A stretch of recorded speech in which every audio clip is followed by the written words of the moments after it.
In a grand mansion under the starry night sky, Stella Ambrose finds her heart thumping in her chest as she lies in bed. A man's voice calls out to her, and she sees him looming over her. It is Callian, the heir to the throne.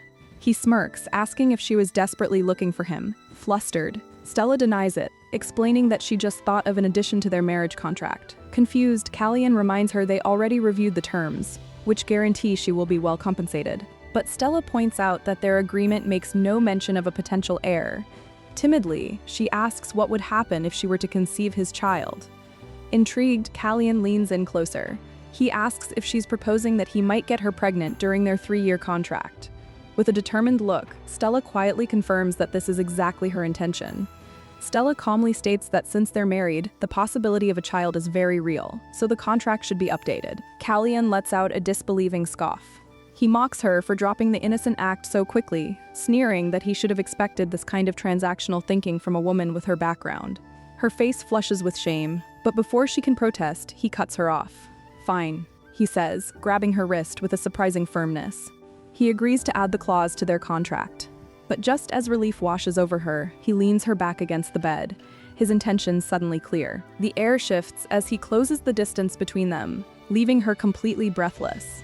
Pulling away just enough to speak, Callian looks down at her with an intense gaze. He tells her they'll add the new terms to their agreement, but only after they confirm something. With a smirk, he suggests they first need to find out if they can even conceive a child together. Stella returns home and is immediately greeted by a warm hug from her younger sister, Mary. The little girl proudly reports that she watched the house well while their father rested after a long meeting.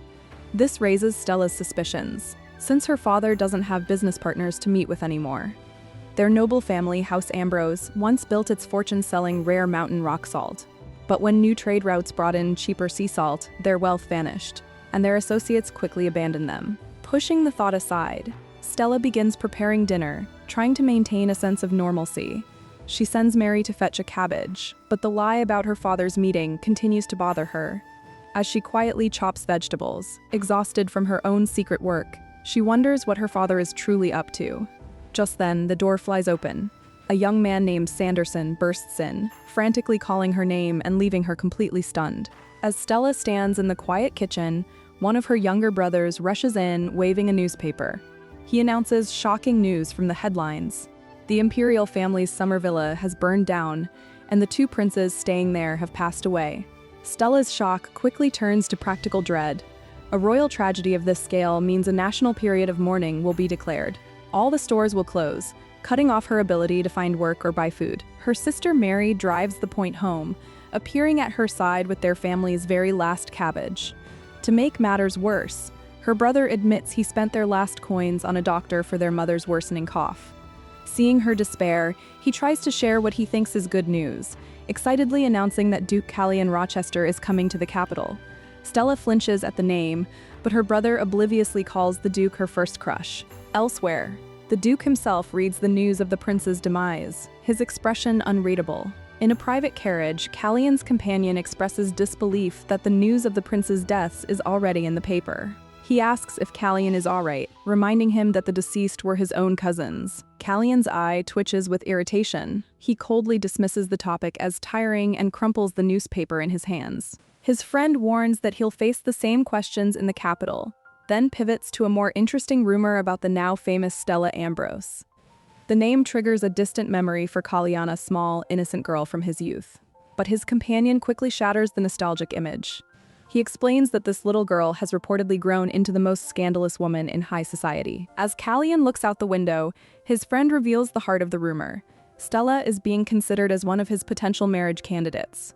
Callian's face hardens. Turning away from the window, he scoffs at the very idea, wondering why he would ever marry a woman with such a tainted reputation. Inside the Grand Palace, Emperor Dirklan Rhetoric wastes no time getting to the point.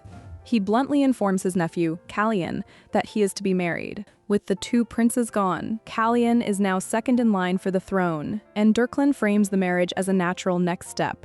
Callian immediately senses the manipulation, noting that his uncle speaks as if the bride has already been chosen. And he's right. Dirklan smirks, confirming he personally selected a woman he claims Callian will be very pleased with. Gritting his teeth, Callian knows exactly who his uncle has chosen, Stella Ambrose, a woman with a scandalous reputation. He fumes internally, wishing Dirklin would just admit this is about controlling the line of succession. Tired of the charade, Callian stands to leave, citing other business. As he walks away, his uncle adds a final, twisted remark. He mentions that he's heard this young lady has been in love with Callian for a very long time, telling him to be kind. Callian pauses, his back to the Emperor, before leaving him to his tea. Stella hurries toward the door with a basket of flowers, determined to make some money during the national mourning period. But her father stops her, asking what she's doing. When she explains her plan to sell flowers for the funeral, he is appalled by the idea of a noble lady working on the street. Frustrated by his obsession with appearances, Stella retorts that their noble title doesn't put food on the table. She tells him he should be grateful, because her other options involve finding work in the city's back alleys. Horrified, her father accuses her of considering a life in the shadows, declaring he would rather see her beg. Unfazed, Stella cuts through his pride with a simple, devastating truth. They ate their last piece of food yesterday. A sudden cough from her sick sister Mary's room hangs in the air. Overcome with guilt, her father apologizes for his failures. Stella reassures him, promises to be back soon, and steps out into the city to provide for her family.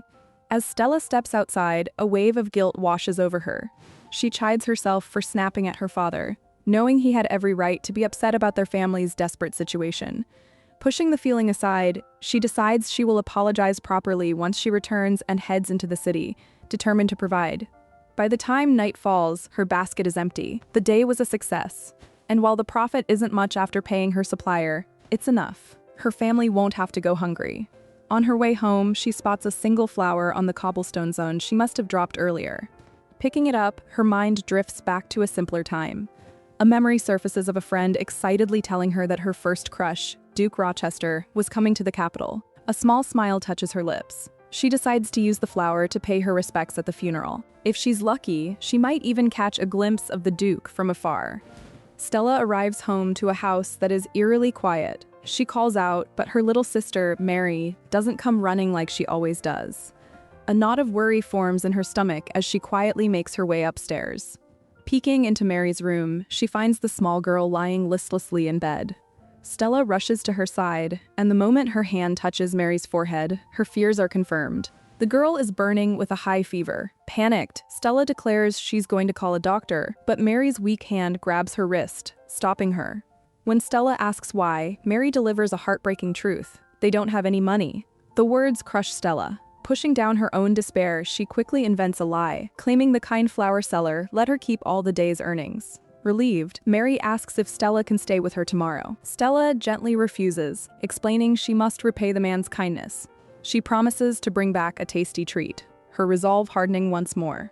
After tending to Mary, Stella slips out of the room, her mind consumed by a single thought. She needs money for medicine. The question is, how? Clenching her dress in quiet desperation, she feels completely trapped by her circumstances. Just then, she spots a familiar face, Sanderson, looking at a job posting. A sudden wave of resolve washes over her. Tired of her wretched life, she rushes toward him.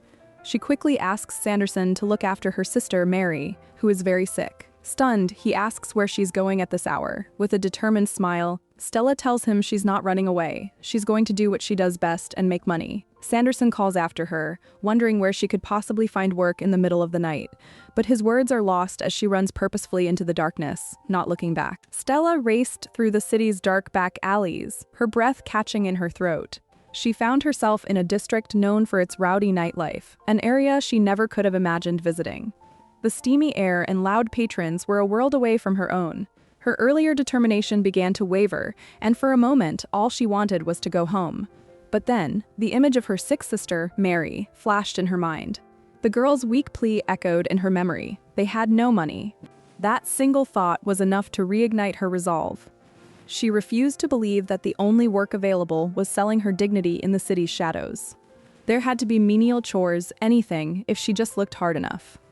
Just as she was about to press on, a familiar voice called out her name. Stella froze, her heart dropping as a woman turned around. It was Lily, her loyal former maid. A deep sense of shame washed over her. Of all the people to see her here, it had to be Lily. Stella wished the ground would swallow her whole. Stella returned home, hoping to slip in unnoticed, but Sanderson was still awake and waiting. The moment he saw her, relief washed over him and he rushed to pull her into a tight hug. He confessed how worried he was when she ran out so late at night. Stella gently patted his back, apologizing for scaring him. She explained that while she was out, she ran into her old maid, Lily, who had found a job for her. Sanderson's expression immediately soured. He asked if she was going to become a maid, his hand clenching into a tight fist at the thought of her taking such a position. Stella quickly shook her head, clarifying that she could work as a footman instead.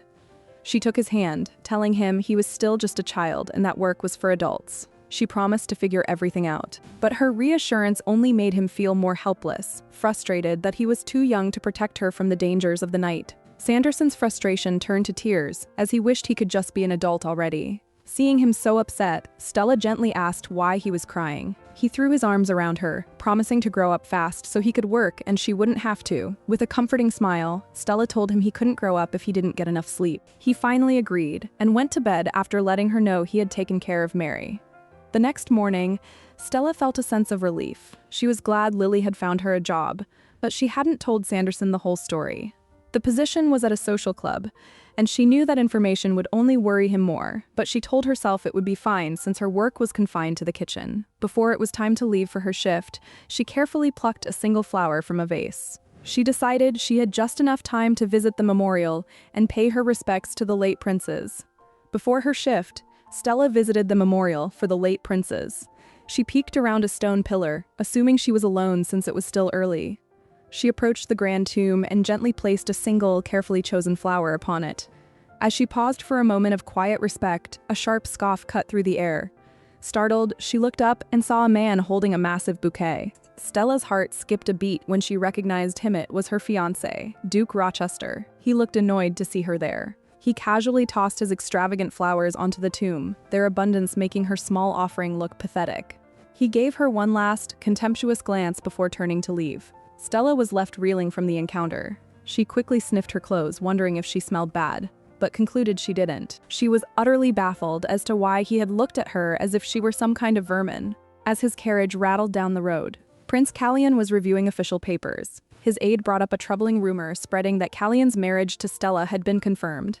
The prince seemed unfazed, stating he was used to being the subject of wild stories. However, he admitted this one felt particularly scandalous. His hand tightened around the document he was holding as he asked for the full story. The aide then explained the truly ugly part of the tale. The rumor claimed that even the formidable Duke Rochester, a hardened man who had survived years in the military, would be powerless to resist Stella. It painted a vivid picture, suggesting that if she were to make a bold, personal advance, not even the stoic Duke would be able to refuse her. This was a vicious lie, clearly designed to tarnish Stella's name beyond repair. Duke Rochester stepped into a lavish social club, the sound of quiet chatter filling the air. He had a bad feeling about the place from the moment he heard its location.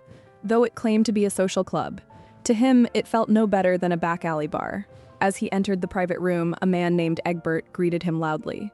"There he is, the star of the night," Egbert declared, puffing on a cigar, announcing that Duke Rochester had finally graced their dump with his presence. Rochester looked around with disdain, thinking he never would have come if he'd known what kind of place this was. Egbert explained that most establishments were closed for the official mourning period, limiting their options. He urged the Duke to sit down for a chat. Once they were seated, Egbert got right to the point, asking why Rochester had suddenly joined the military. The Duke simply stated that too many things troubled him back then. Egbert smirked, recalling Rochester's habit of saying he can't be bothered. He then pointed out that for someone who avoided trouble, the Duke was now in a very difficult situation. Egbert clarified that the Duke's difficult situation was his fiancée, Lady Stella Ambrose. At the sound of her name, Rochester's eye twitched with irritation. Egbert continued to mock her, sarcastically calling Stella the daughter of the year. He claimed that to save her family, she was spending her nights on the streets in daring dresses, hoping to attract a wealthy man. Despite this, he called her a snob for rejecting suitors she couldn't afford to be picky about. He noted that every man who fell for her seemed absolutely mesmerized by her looks. Curious, Egbert asked if Rochester had ever seen her in person. The Duke let out a breath of smoke, admitting that he had. His verdict was blunt: she was irritatingly pretty. As his hand clenched the arm of his chair, a man's boastful voice carried from another room. It was one of Stella's relatives bragging that Rochester was already captivated. He was certain that once his niece decided to charm the Duke, the man wouldn't stand a chance. Meanwhile, the subject of the Emperor's scheme, Prince Callian, let out a puff of smoke. He was completely annoyed, wondering why he was suddenly being saddled with a wife and her family's baggage. He cursed the Ambrose name under his breath. Elsewhere, Stella was trying to earn a living, scrubbing away in a kitchen under the fake name Laura. She couldn't stop thinking about Duke Rochester and the contempt she saw in his eyes. Her manager suddenly snapped her out of her thoughts. He explained they were short-staffed because of the mourning period and needed her to help serve drinks in the lounge. Stella hesitated, explaining she thought she would only be working in the kitchen. The manager was not pleased. He reminded her that her friend Lily had recommended her, and she needed to work hard to avoid making Lily look bad. Feeling the weight of her friend's kindness, Stella knew she couldn't refuse. Not wanting to let her friend down, Stella reluctantly agreed to serve the guests. Carrying a tray of drinks, she walked into the lounge, praying that her simple uniform would be enough of a disguise. As she moved through the room, a familiar voice cut through the noise, calling out her full name. Stella froze, her blood running cold. She recognized that voice. It belonged to Duke Rochester. At that very moment, she overheard a group of noblemen nearby. One man asked another how he'd like that famous girl for a wife. The others laughed, making crude remarks about her appearance and reputation. They even joked that she could be sold for a fortune. Stella's face burned with humiliation. She had left high society, yet they were still gossiping about her. Then, one of the men turned to Prince Callian and bluntly asked if he also wanted a chance with the notorious woman. Prince Callian looked on with a cold expression, silently judging Stella Ambrose. He decided a woman like her wasn't worthy to stand beside him, and the other nobles were quick to agree, laughing at her expense. Hearing their cruel jokes, Stella's hands began to shake. Overwhelmed by shame, she turned to flee the lounge but immediately collided with a guest. Her tray went flying, and the bottle and plates shattered across the marble floor. She collapsed into the mess, landing hard as someone angrily told her to watch where she was going. Pushing herself up, Stella's hand pressed down on a sharp piece of glass. She flinched in pain while the other guests began to whisper about the clumsy servant. The humiliation was crushing. A gentle voice suddenly asked if she was all right, but the kindness only made her feel worse. Looking up, she saw Prince Callian standing over her. He calmly noted that she looked hurt, and all Stella wanted to do was run away. Prince Callian looked down at the disgraced servant and calmly noted that she looked hurt. Mortified, Stella could only stammer that she was okay, wishing the ground would swallow her whole. At that moment, one of the nobles who had been mocking her approached Callian, smugly asking if she was responsible for the mess. Callian simply replied, no. He then said he felt pity for her and wanted to help, but his version of help was the ultimate humiliation.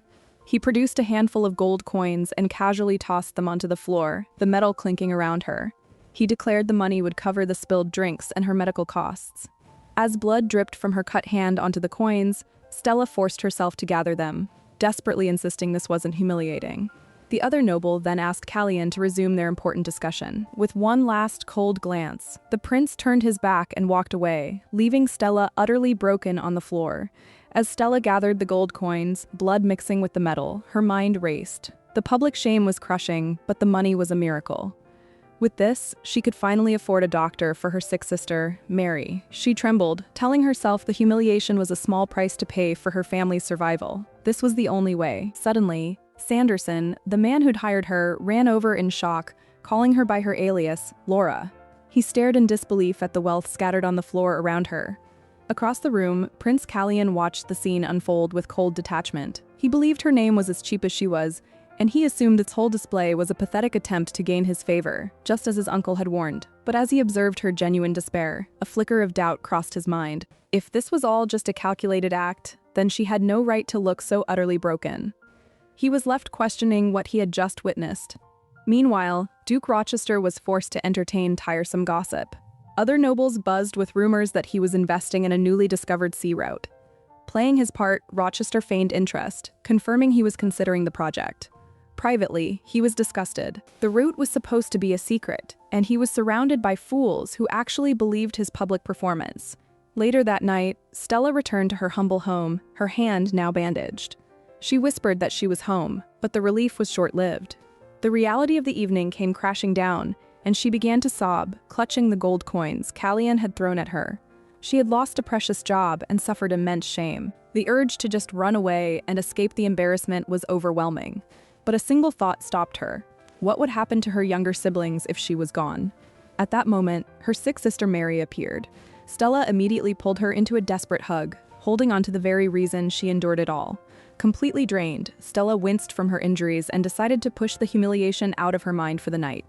She had to leave early tomorrow to find a new job anyway. Just then, she noticed a paper left on the table job posting for a live-in governess. A spark of hope ignited within her. The position offered housing and meals, which was a huge relief. She figured her noble background might even be an asset, and leaving the capital could finally put a stop to the vicious gossip about her. Filled with this new purpose, she went to her father's room. She stopped short, overhearing him muttering about the absurd rumors questioning her virtue. When she presented her plan, he was appalled. He couldn't stomach the thought of an unmarried daughter living elsewhere, fearing what others might say. Stella begged him to be realistic, reminding him they were broke and needed medicine. But her father clenched his fist, insisting he couldn't just stand by and watch her perform such strenuous work. After their argument, Stella's father sits at the table, completely lost. He clenches his fists, wondering what he can do to fix their situation. Then, a dark idea hits him. He declares that there is a way out and gets to his feet, promising himself he'll find a solution. Meanwhile, across town, an unnamed investor is having a much better day. He scoffs at the news of an upcoming visit, commenting that Stella is in no position to reject a man like Duke Rochester anyway. He sees her as a naive girl whose value is dropping by the minute, all thanks to her father. The investor smirks, looking over a complex contract. He knows Stella's father has no idea what he's about to sign. This isn't just a simple business deal, it's practically a bill of sale for his own daughter, and the arrangement will soon be sealed. After her argument with her father, Stella returned to her duties, gently wiping her sick sister Mary's forehead. The girl was weak, groaning from the fever. A soft knock broke the quiet, and her younger brother poked his head in to announce their dad was home. Stella's eye twitched with irritation. Her father had disappeared for days after declaring he'd find a solution, leaving her to worry while Mary was bedridden. She went downstairs to confront him and stopped short. He was sitting at the table with a guest, a man she knew as Uncle Vigil. The man greeted her warmly, explaining that her father had told him everything. He mentioned her plan to become a governess, noting her father's concern about it. Then, with a sly smile, Vigil held up a document. He presented it as a contract that would solve all their problems, a simple fix to their desperate situation. Confused, Stella took the contract from Vigil and demanded to know what he was talking about. Her hands trembled as she read the terms. It was a list of their every dream: a mansion in the capital, paid education fees, a live-in doctor for Mary, and a monthly pension. It was too good to be true. She looked at her father, her voice tight, asking for an explanation. He stammered that this was the only way to protect her. Rage flared in Stella's eyes. How was this protection? Her gaze fell back to the fine print, and her blood ran cold. There, listed under a single, damning heading, was her own name, Collateral. Vigil tried to explain the situation. He recapped how the person responsible for the prince's deaths had their assets seized, including their family's old Salt Mountain. Now, he explained with a grin, it was up for auction at a dirt-cheap price. But Stella wasn't celebrating. The deal made no sense. She asked why they would buy a salt mountain when everyone had access to sea salt. The absurdity of it all hit her at once. Stella's voice trembled with rage as she asked if they were truly willing to use her as collateral for some shady deal. With a condescending smile, Vigil told her she was completely mistaken, patting her father's back reassuringly. He insisted her father would never do anything to harm her. Then, he dropped the bombshell. This wasn't about a salt mountain at all. This was her chance to become the Duchess of House Rochester. The revelation sent Stella reeling. Her mind flashed to a grand wedding, but the fantasy soured as the Duke declared she wasn't worthy to stand by his side. Snapping back to reality, she stammered that a man like him would have to be crazy to marry her. Vigil snatched the contract from her hands, his grin unwavering. He informed her that the Duke had no choice in the matter.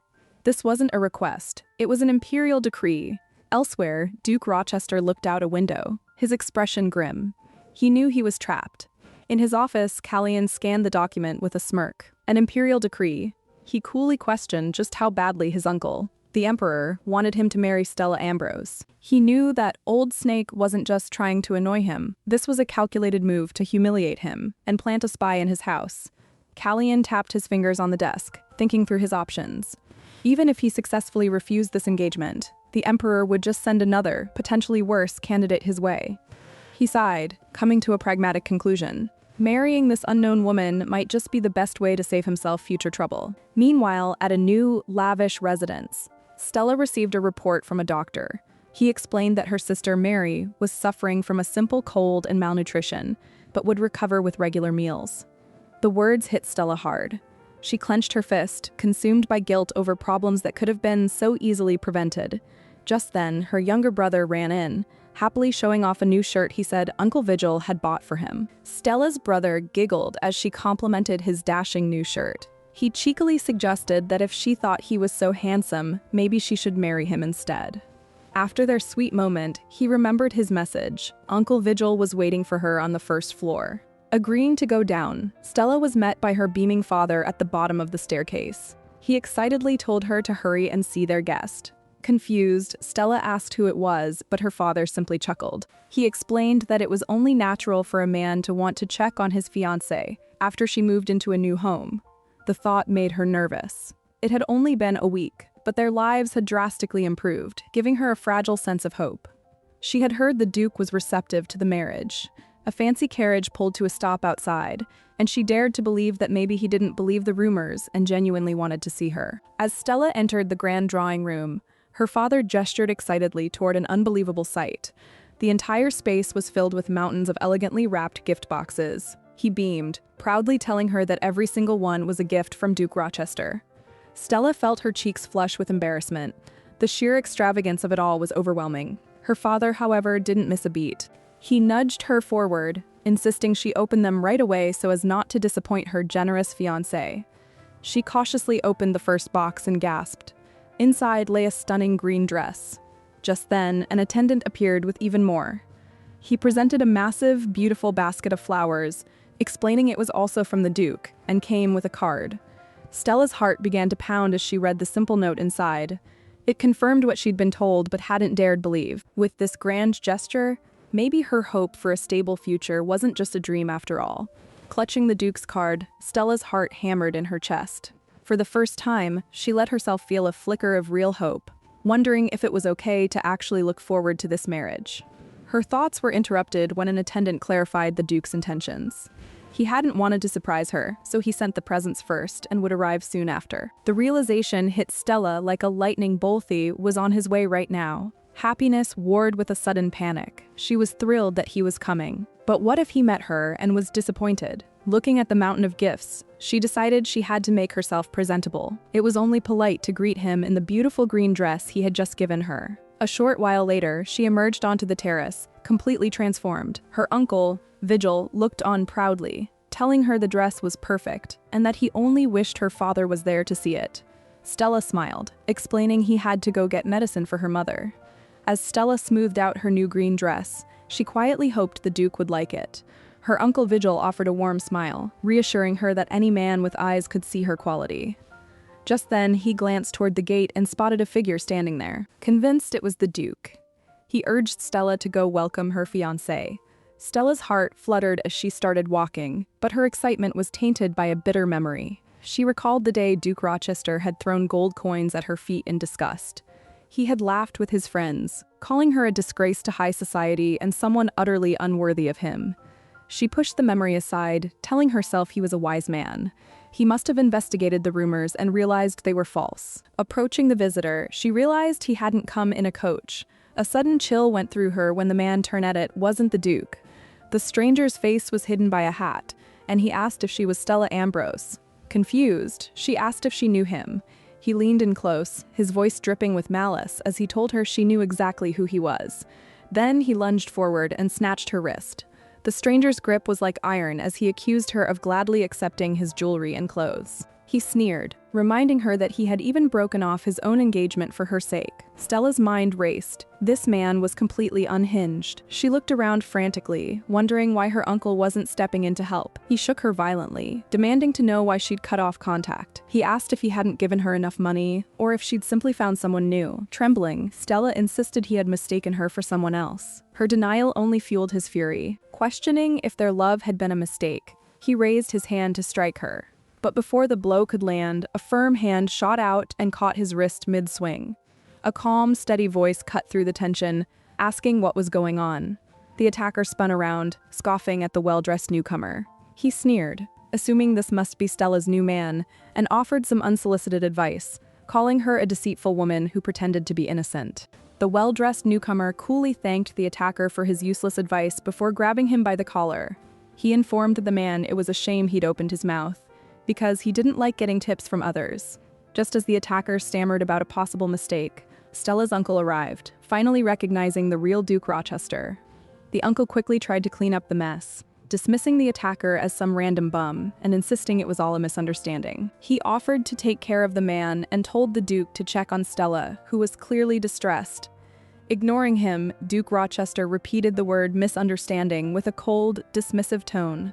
He strode over to Stella, who had collapsed to the ground, trying to catch her breath. Looming over her, he stated that he'd come to speak with her.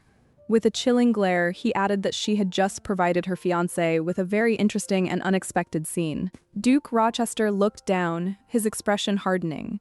He remarked coolly that the situation was even worse than he had imagined. Panicked, Stella stumbled forward, desperately trying to explain herself. She insisted it was all a complete misunderstanding, swearing she'd never seen the attacker before in her life. With tears in her eyes, she pleaded her innocence. The Duke, however, was completely unmoved. His voice remained flat and cold as he told her he'd heard stories that her beauty had a powerful effect on men. He then gave a chilling command. She was to cut ties with all of them before their wedding. As a final, dismissive gesture, he added that if she needed money to settle things, she could speak to his aid. Turning his back, he walked away. Stella was left crushed, realizing her dream of a happy marriage was impossible. She wasn't escaping her prison. She was simply being transferred to a different hell. At the lavish wedding hall, Stella's father directed a young boy, Sanderson, to the bride's room, warning him not to stay long. As Sanderson scurried off, the father watched him, his mind heavy with the absurd rumors surrounding the marriage. His thoughts were soon confirmed by the sharp whispers of two women nearby. They snickered to each other, mocking Stella for not having a dowry yet demanding such an extravagant ceremony. One woman venomously suggested Stella must have used questionable means to climb so high. Hearing this, Stella's father scratched his head in frustration. He desperately wanted to shut them down, but knew he couldn't make a scene on his daughter's wedding day. He could only hope the children were out of earshot. Meanwhile, Sanderson entered Stella's room. Seeing her in the stunning wedding gown, he asked a simple question. Was she happy? He explained he'd overheard guests saying she was too good for the groom and was the most beautiful woman in the world. Caught off guard by his innocent sincerity, Stella felt a warm blush creep across her face. Sanderson fidgeted, relaying what the guests were saying that the groom didn't deserve her at all. Overcome with emotion, the young boy suddenly clasped Stella's hands. With tears in his eyes, he begged her to leave everything and just run away. He hated seeing her so miserable and promised he would take care of the aftermath, admitting they had all made her life difficult. But Stella simply offered a gentle smile. She softly reassured him that she was fine and that he shouldn't worry about her. Moments later, a booming voice announced the bride's entrance. As her father walked her down the aisle, Stella knew the truth. The worst wedding imaginable, one that nobody actually wanted, was now beginning. She reached Duke Rochester at the altar. The moment her hand touched his, the cold, harsh reality of her situation finally crashed down on her. This wasn't a new beginning. It was just the finalization of a deal. At the altar, the officiant prompts the groom, Callian Rochester, and the bride, Stella Ambrose, to declare their intent. As they stand together, Stella leans her head against Callian's shoulder, quietly sniffling while he lets out a weary sigh. The officiant asks Callian if he vows to be a good husband, and he calmly replies that he does. When the same question is posed to Stella, asking if she will be a faithful and dutiful wife, she visibly tenses. After a brief pause, she steels her nerves and gives her consent. To seal their vows, Callian lifts her veil. He gently tilts her chin and gives her a kiss as the guests begin to applaud. However, amidst the celebration, sharp whispers cut through the air. The crowd's attention shifts to Madame Rochester, the groom's mother, whose face is a mask of cold disapproval. One guest murmurs that her displeasure is understandable. After all, she wouldn't want a woman like Stella for a daughter-in-law either. As the applause faded, Callian gently touched Stella's lips, whispering for her to stop looking so sad. He then stated coldly that he didn't have the patience to console her when she cried. Understanding the command, Stella simply nodded and forced a smile for the crowd. As they walked away from the altar, arm in arm, Callian scoffed to himself, silently cursing the Ambrose family name. Later that evening, the celebration was finally over. Alone in a lavish room, Stella sank into a chair, completely drained. She admitted to herself that she never realized a wedding could be so exhausting. All she wanted was to go to sleep, but she knew that wasn't an option. Suddenly, the doors to the room opened. Stella looked up in alarm as Callian entered, dressed only in a loose robe. He stopped in the doorway, a determined look on his face. He reminded her that technically their wedding night was not yet over. As Callian entered their room, he told Stella to sit and make herself comfortable. But she couldn't relax. Her mind was racing. She remembered what happened right after the wedding ceremony ended. The Duke's aide had approached her and silently presented her with a document. It was a marriage contract, laying out a very specific arrangement. The marriage would last a maximum of 3 years, after which they would divorce. Her only role was to be a quiet and ladylike duchess. In exchange for her silence, the terms were shockingly generous. A large allowance during the marriage, and upon their divorce, she would receive land, a manor, and a hefty monthly income for life. She recalled how biased the contract was, benefiting her completely. Back in the present, Stella nervously told Callian they needed to talk. She looked at him and confirmed she had received the contract earlier. Callian's expression shifted, and he leaned in close to ask Stella what her real goal was. Before she could process the question, he grabbed her, accusing her of trying to lure him in with an innocent look. Stella flinched, completely denying his strange accusation. He then cornered her, asking if she had gotten her hopes up because it was their wedding night. Panicked, she swore that wasn't it, but he gave her no room to escape. A light push sent her tumbling backward onto the bed. Her heart pounded in her chest as he loomed over her. She quickly explained that she just wanted to add something to their contract. Callian pointed out its biggest flaw. The document said nothing about an heir. As he grew bolder, Stella pleaded for him to wait. He agreed to add the clause, but stated he had one condition. First, he said coolly, they needed to find out if having a child together was even possible. Stella could only stare, completely stunned. Looming over her, Callian coolly asked if this wasn't the kind of wedding night she expected. Flustered, Stella clutched her robe, reminding him that they still hadn't revised their contract. But Callian dismissed her attempt to delay. He warned her that if she planned to use the contract as an excuse to run away, she never should have provoked him. Before she could process his words, he leaned in and closed the distance between them. The sudden intimacy left Stella breathless and completely overwhelmed. He was persistent, asserting his control over the situation until she was left gasping. Pulling back, Callian observed her shaken state. He commented that if a simple moment like that frightened her, she was clearly not ready for a child. He then effortlessly lifted her from her feet. Panicked, Stella asked him to put her down, her heart pounding. Instead, he carried her back to the bed, making it obvious that tonight, he was the one in charge. Just as quickly as he had taken control, Callian pulled away. He calmly informed Stella that he would have his aide revise their contract, instructing her to simply read it over and sign it. With a brisk good night, he turned and left the room without a second glance. The door clicked shut, leaving Stella utterly alone and bewildered. Her heart hammered against her ribs as she sat on the edge of the bed, the reality of her situation sinking in. This was a far cry from the quiet life she once thought she'd have. Meanwhile, Callian had already fled to the palace. He was met by Crown Prince Rodney Rhetoric, who found it strange that a groom would be out so late on his wedding night. Callian dropped into a chair, explaining that he couldn't stand to be in the same house as his devious bride. He bitterly recounted her look of wide-eyed innocence, calling her a vixen. Hearing this, the Crown Prince was left with a startling thought. Could Stella Ambrose secretly be another man's lover? Crown Prince Rodney voices a serious suspicion. Could Stella be the Emperor's spy? The idea clicks for Callian. While he has no proof, it's the only explanation that makes sense. He can't see any other reason for her to marry him. Rodney explains the Emperor's cold logic. By forcing Callian to marry a bride from a fallen house, he ensures his nephew has no powerful family to back him up. Stella was chosen precisely because she had the least value on the marriage market. This, however, presents an opportunity. Rodney proposes a counterplan. They must turn Stella into an agent for their side. He suggests Callian should play along with her act. Better yet, he should try to charm her first. A slow smirk spreads across Callian's face. He likes the idea. He admits he was already getting tired of her innocent facade. It was time to see who was really playing who in this dangerous game. The next morning, Stella awoke feeling surprisingly refreshed. Despite the intense turn of events the night before, she realized she'd just had the best sleep of her life in the luxurious bed. A memory of their charged moment lingered, making her touch her lips in a daze. Her thoughts were interrupted by a knock. A servant's voice came from the other side of the door, informing her that His Grace wished for her to join him for breakfast. She found Callian waiting at a grand dining table laden with an unbelievable feast. He calmly asked if she'd slept well, and she honestly replied that she had. As she took in the amazing food, he suddenly addressed her as "my dear." Stella flinched, completely caught off guard by the affectionate term. Callian played it cool, asking what her plans were for the day. Flustered, Stella admitted that it wasn't his question that surprised Harriet was being called "my dear." Callian's plan to charm his devious bride was officially underway. Continuing his charm offensive, Callian suggests Stella invite a friend over for tea, assuring her that he wouldn't mind. The sudden kindness confuses Stella.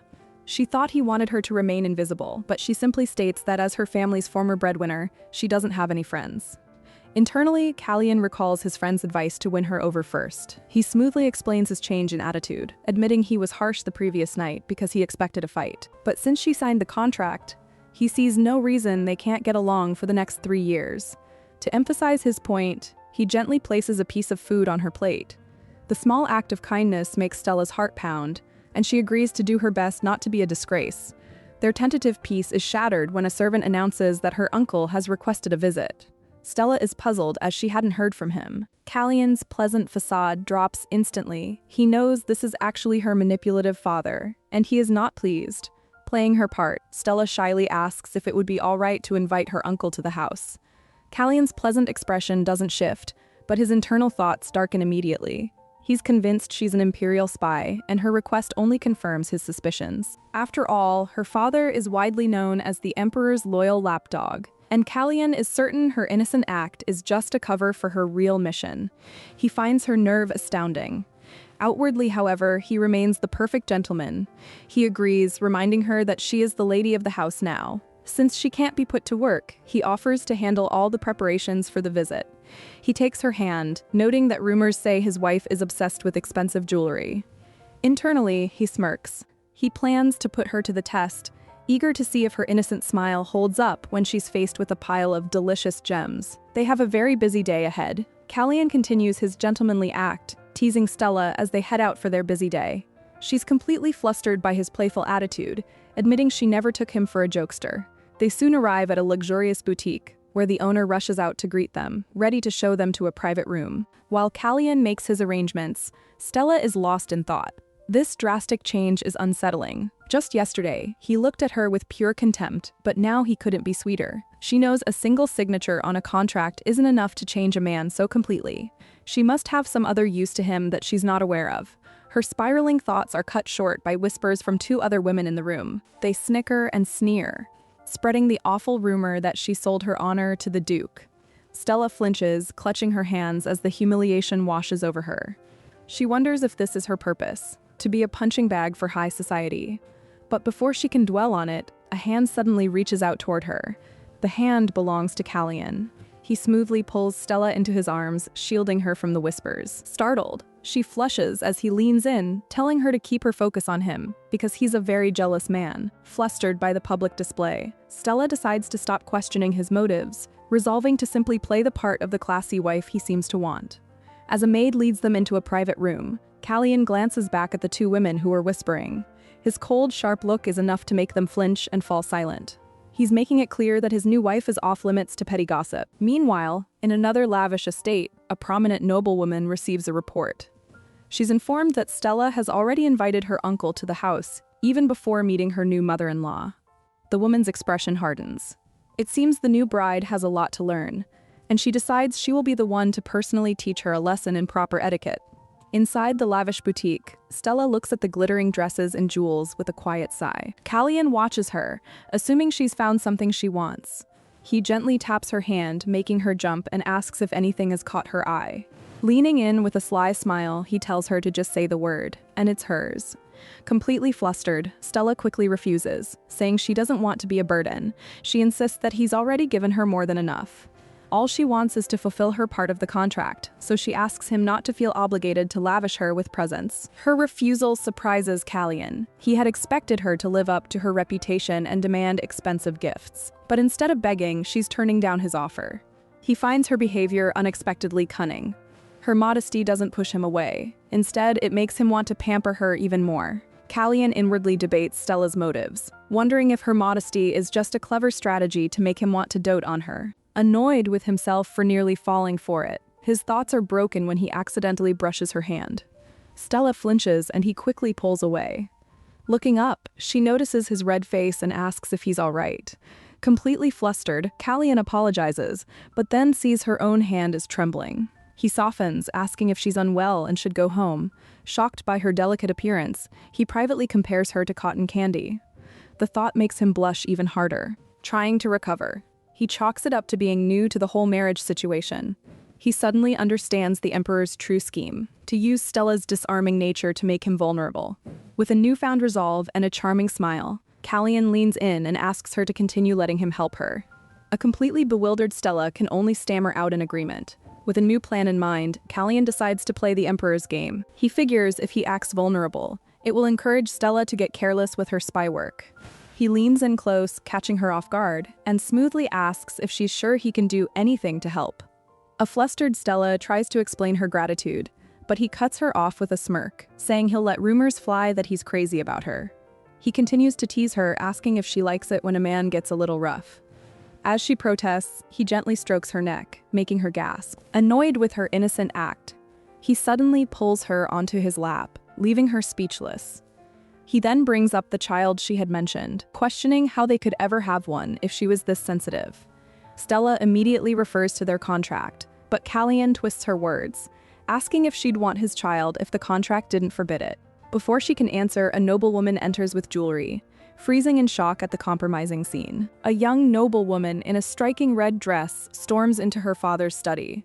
Unfazed, the man calmly looks up from his paperwork and asks what has his daughter so upset. She dramatically throws herself onto a sofa, declaring that he won't believe the latest gossip circulating about Stella Ambrose. Apparently, Duke Rochester just purchased a staggering 17 sets of jewelry for his new fiancé. But the real scandal, the woman insists, is how it all went down. According to her friend who was at the boutique, Stella shamelessly picked out the expensive jewels, while sitting right on the Duke's lap. She snaps her fingers in frustration, questioning how someone like Stella could possibly melt the heart of the notoriously icy Duke Rochester. She scoffs that Stella has nothing to offer but her looks, before hinting that the scandalous rumors don't even stop there. The rumors of Prince Callian's infatuation with Stella spread like wildfire through high society. A noblewoman named Julia contemplates the news, wondering if Stella is already expecting an heir. She quickly dismisses the thought, certain that Stella is too naive about men for that to be possible. Elsewhere, Julia's father receives a timely invitation, pulling everyone into the same tense social circle. At the lavish gathering, Julia spots Stella. Her gaze immediately locks onto the brilliant jewels Stella wears, which seems to confirm the rumors in her mind. She internally scoffs, thinking the gems must be a reward for carrying a Childa prize she feels Stella doesn't deserve. But her bitter thoughts are cut short when she sees whose hand Stella is holding. It's Prince Callian himself. Julia's jealousy finds a new target. The true reward wasn't the jewelry, but the man. As Julia glares, Callian's eye twitches with subtle irritation at the unfolding drama. Just as the tension thickens, Julia approaches and grabs Stella's wrist. She feigns friendly surprise, asking how Stella is feeling since she was too unwell to attend Julia's wedding. With a confident grin, Stella assures her that there's no need to worry. As they talk, nearby maids begin to whisper amongst themselves. They are struck by the uncanny resemblance between Stella and Julia, remarking that they could easily be mistaken for twins. Callian overhears their comments and privately scoffs at the idea, seeing no similarity whatsoever. He clears his throat, loudly announcing he sees no resemblance and there must be something wrong with the maid's eyes. To break the awkward silence, Julia's father steps in, suggesting they shouldn't spend the whole time outside. He then asks Prince Callian for a tour of the manor. Callian glances at Stella, who gives him a subtle nod of approval.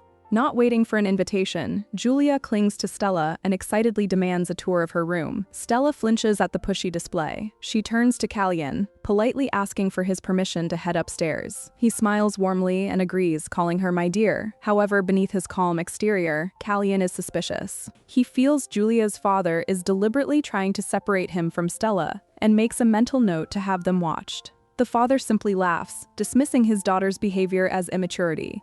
Upstairs, Julia is stunned by the opulent room. She rushes straight to the vanity and begins rummaging through the expensive jewelry without permission. Picking up a sparkling bracelet, she asks if she can try it on. Stella's face firms up. She calmly tells Julia to put them down, clarifying that they were all personal gifts from His Grace, making them off limits. Julia's attitude sours instantly. She snaps back, insisting she just wanted to try the jewelry on, not keep it. Her entitled whining suddenly reminds Stella of her younger sister, Mary, begging for another helping of food. The uncanny resemblance makes Stella stifle a small laugh. Seeing this, Julia's friendly facade shatters. She glares at Stella, her voice dripping with venom. She asks if a few fancy jewels make Stella feel superior, or if having the Duke's backing gives her the right to laugh at her. Shocked by the hostility, Stella asks how she could say something so cruel. Just as quickly, Julia bursts into laughter, brushing it all off as a simple joke. She claims she was just testing Stella's readiness for high society, putting on an expensive necklace herself. Julia explains that she was merely seeing if Stella could handle the pressure. After all, she adds, their father is worried that Stella's inadequacy will damage the Rochester family's reputation. Julia slips the necklace off, telling Stella she's only trying to help.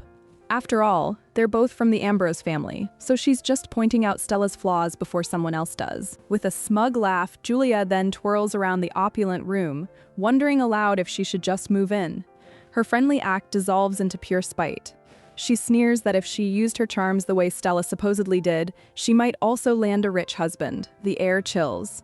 Stella calls Julia's name, her voice dangerously quiet, asking if she's finished. With a trembling hand, Stella declares her profound disappointment in Julia's conduct, even questioning the character of Julia's father for raising such an ill-mannered daughter. Outraged, Julia demands to know what right Stella has to say such a thing. Stella calmly sets her straight. They aren't both Ambroses anymore. She is a Rochester duchess, and that means new boundaries. She turns to a maid and orders her to prepare a separate room for Julia, effectively dismissing her, leaving Julia speechless and seething with impotent rage. Julia's fury boils over. She shrieks that a few jewels can't give Stella the class she lacks and hurls the heavy necklace right at her. The sharp piece of jewelry flies through the air, striking Stella hard across the cheek and breaking the skin. As Stella cries out her cousin's name, the maids look on in horror. Elsewhere, Duke Rochester paces the halls, a deep sense of unease settling over him. An attendant tries to reassure him that the doctor is tending to the Duchess, but Rochester dismisses the concern, claiming he just had a bad feeling. Unable to shake it, he bursts into the room and finds Stella with a fresh cut on her face and a bandaged hand. Just then, Duke Rochester storms into the room, a sudden sense of dread having pulled him there. He rushes to Stella's side, demanding to know if she's hurt. Startled, Stella quickly downplays the incident, insisting she's fine and that the blood isn't hers. Rochester gently touches her face, his gaze telling her he doesn't believe a word. He says he's glad she wasn't seriously injured, but his expression darkens ominously. A cold fury settles in his eyes. He resolves to find Mrs. Pope and get the full story. And his chilling look promises that whoever is responsible will soon regret their actions. Duke Rochester gently touches the fresh cut on Stella's cheek, his finger coming away stained with blood. Flustered, Stella quickly insists that she's fine. In the background, another woman confronts a fuming Julia, demanding she apologize at once. Julia scoffs, refusing to say sorry to someone she considers beneath her, and storms out of the room. The woman promises Stella she'll handle Julia, but Stella says the injured maid is the one who needs to see a doctor. Later, an attendant gives Rochester a simple summary of the incident. He dismisses her, and as he walks down the hall alone, his thoughts turn cold. The fact that even Julia would dare to disrespect his wife fills him with a quiet fury. He recalls her family acting strangely and his tense meeting with Stella's father just an hour before. It's clear to him now that this situation is far more complicated than it appears. During his tense meeting with Duke Rochester, Stella's father attempts to sow seeds of doubt. He claims a girl like Stella is lucky to marry someone of Rochester's status, but then immediately starts spreading vile rumors about her reputation. He frames this slander as a father's humble concern, questioning if the marriage is a wise decision. Rochester, however, is not fooled by the act. He calmly sips his tea and tells the man to stop wasting his time and get straight to the point. Startled, the father stammers that he was just expressing his worries. But the Duke has heard enough. Rising from his chair, Rochester's voice turns cold. He declares the man's concern unnecessary and warns him that he should only be worried about himself. He doesn't tolerate gossip about his people. As Rochester walks away, his mind races. He wonders if Stella is a spy, and the bullying incident was just a performance to earn his sympathy and lower his guard. He won't be easily deceived. Duke Rochester finds Stella in the hallway, telling her she should have waited in her room for him. Looking downcast, Stella admits she was worried he was angry with her. She apologizes for causing a commotion and wasting his time, saying it was not the behavior of an elegant duchess. Rochester gently takes her bandaged hand and corrects her. He wasn't angry, he was distraught. Seeing her injured, he couldn't have been anything else. Stella insists it's only a minor issue, but he pulls her closer, a small smile playing on his lips. He asks if he isn't allowed to be concerned about her. Realizing she was worried he'd punish his cousin, he teases that what happens to Julia now depends entirely on what Stella does. Meanwhile, in another room, Julia sweeps a table clean in a furious tantrum. She seethes over being told to apologize, ranting about how insufferable her cousin has become. Meanwhile, Julia's rage continues to boil. A maid is crumpled on the floor as she scoffs at the idea that Stella achieved her new status on her own. She sits down, convinced that everything Stella has is thanks to her father and that the Duke's affection is temporary. Her mind drifts to Rochester. She remembers, sensing something was wrong the moment she greeted him, when he immediately averted his gaze. She reasons that after so much time in the military, he must be completely enchanted now that he has someone to keep him company at night. Julia decides that Stella isn't special at all. Any woman in that position could capture his heart. A cunning smirk spreads across her face. She thinks that since she's also a noblewoman, there's no reason why she shouldn't be the one to share his bed and win his affection. She's ready to make her move. With Julia's fate hanging in the balance, Rochester shifts his attention back to Stella. He picks up a piece of fruit, smiling as he announces his plan. Since her arm is hurt, he will hand-feed her until she's better. Stella blushes, completely flustered by the suggestion. She points out that she hurt her left arm and is right-handed, but she doesn't want to seem rude by rejecting his gesture. Hesitantly, she accepts the bite. After eating, she shyly tells him she's full. Rochester's expression becomes intense, and Stella instantly worries she's made him angry. In reality, he's just thinking about how cute she is. He insists she's too skinny and must eat more. But before he can offer another bite, a knock echoes through the room. It's Julia, walking in with a disarming smile and asking for a moment. She offers a casual apology, but Rochester immediately interjects, telling her who she really needs to apologize to. Duke Rochester coolly redirects Julia, telling her that Stella is the one who deserves an apology, not him.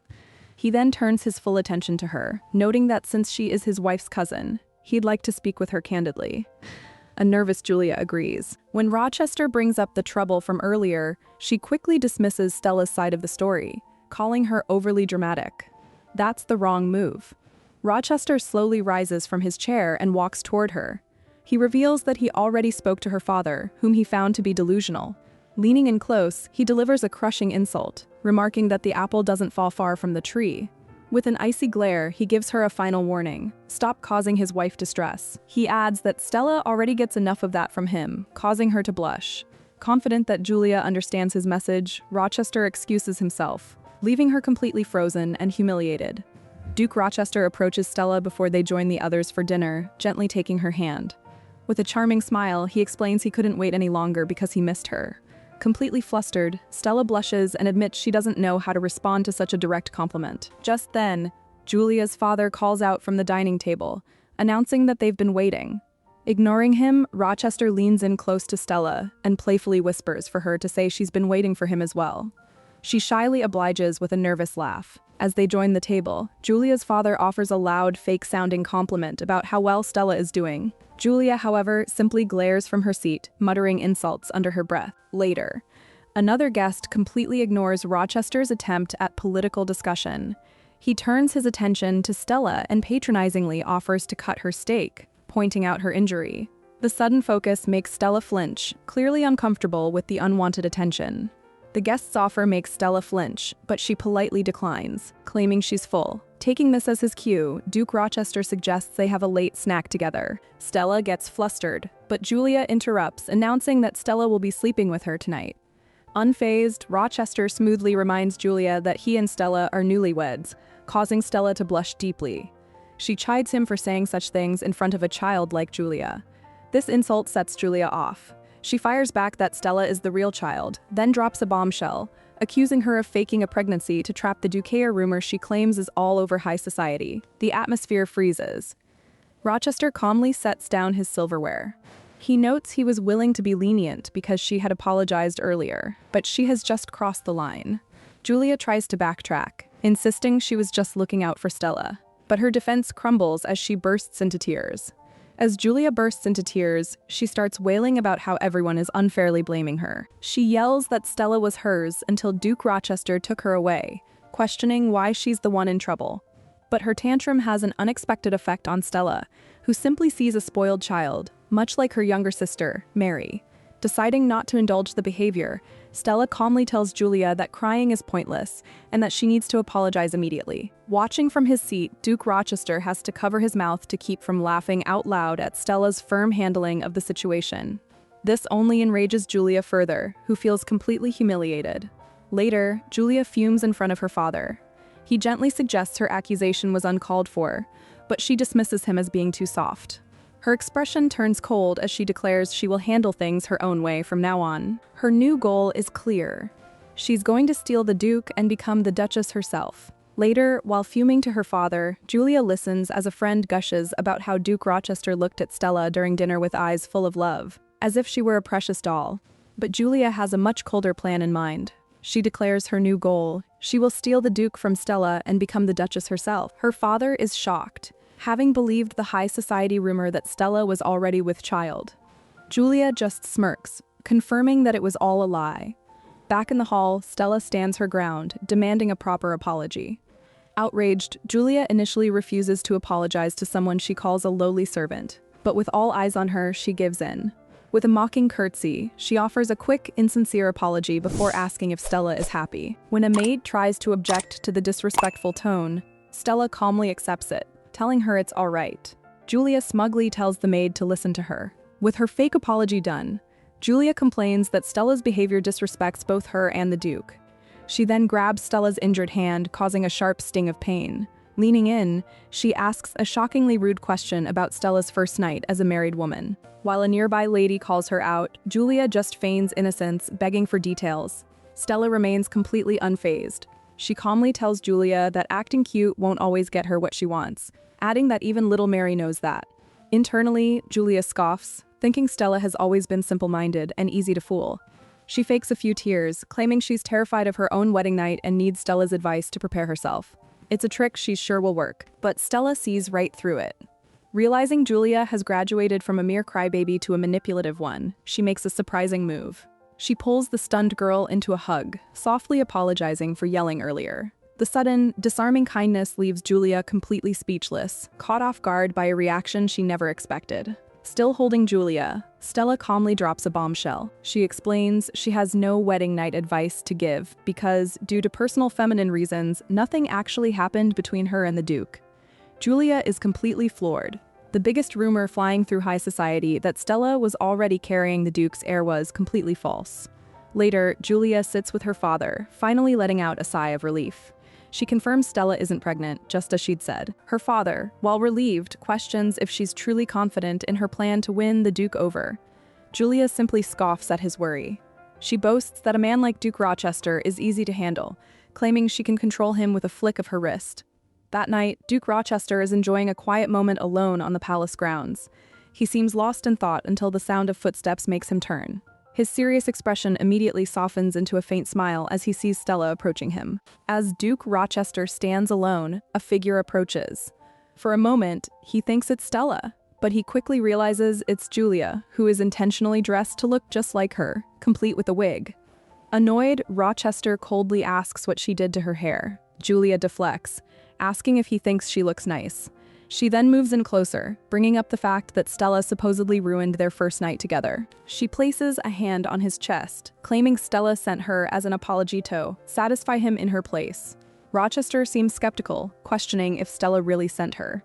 Julia scoffs, calling Stella a square who could never please him, and promises to show him how much better she can be. But her scheme unravels when she makes a critical mistake. She leans in and whispers that they must be quiet, because her room is right next to Stella's. The lie immediately falls apart, and Julia freezes, realizing she just exposed her entire plan. Duke Rochester lets his cigarette fall to the ground.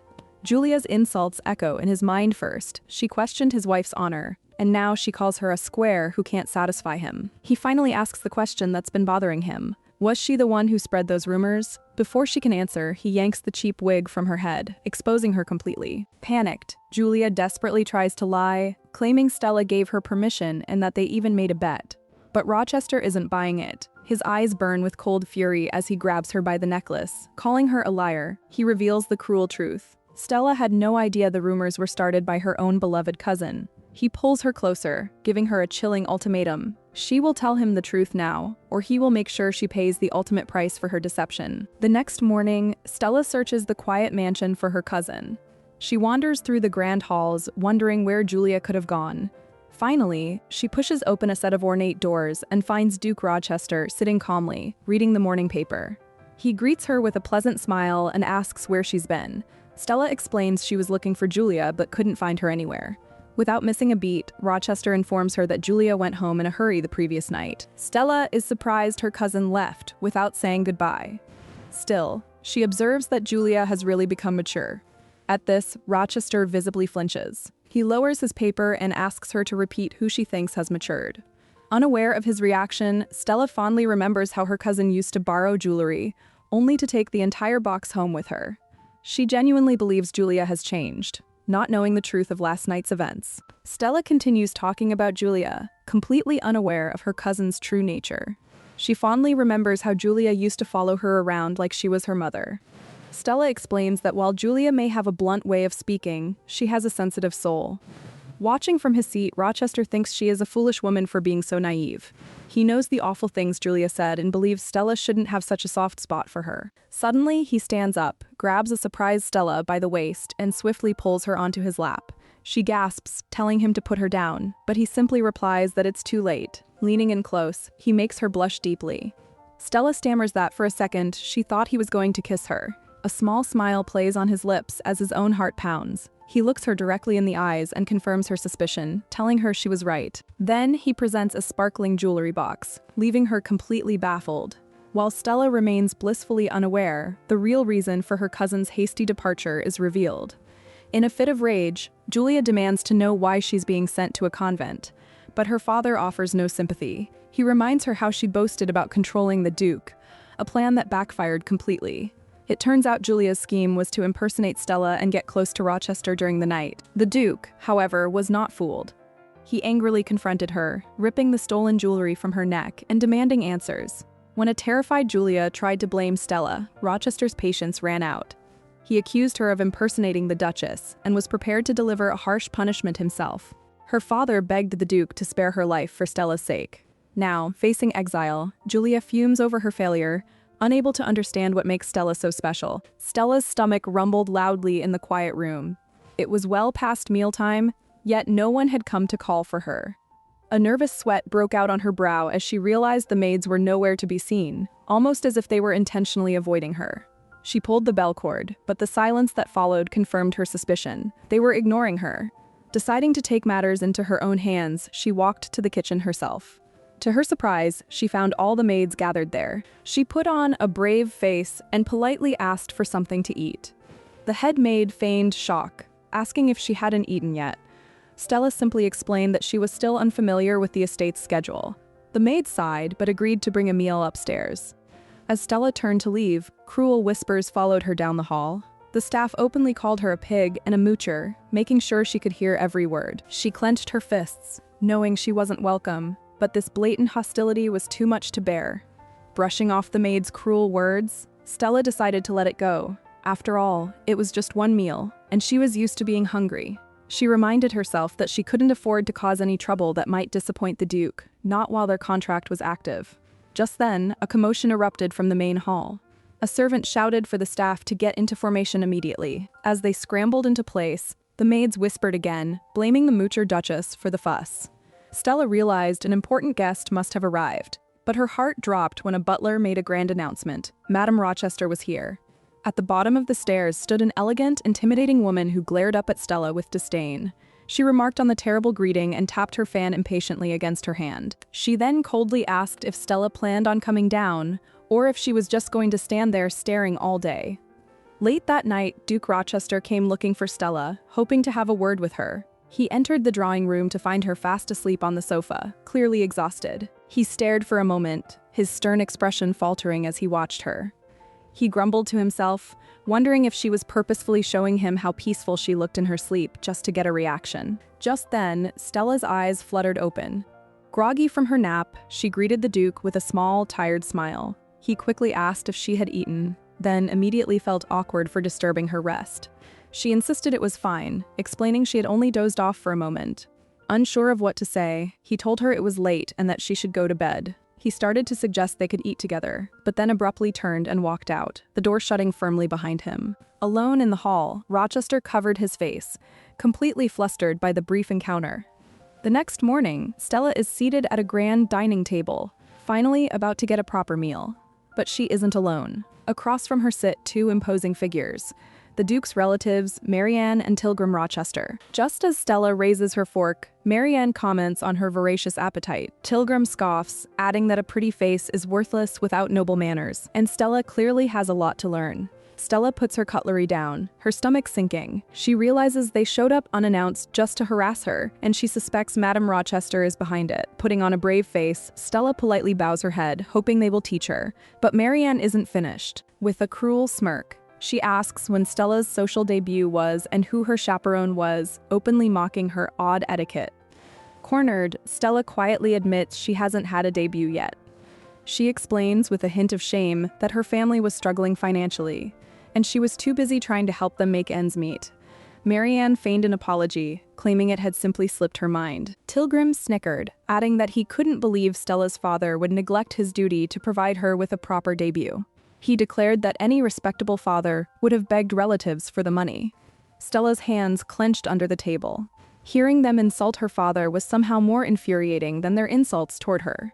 Still, she remained silent, acutely aware of her powerless position. She reminded herself that she was sold into this marriage and was only meant to be the Duchess for 3 years. The role she was expected to play was that of an elegant, quiet woman who could endure any insult and be easily controlled.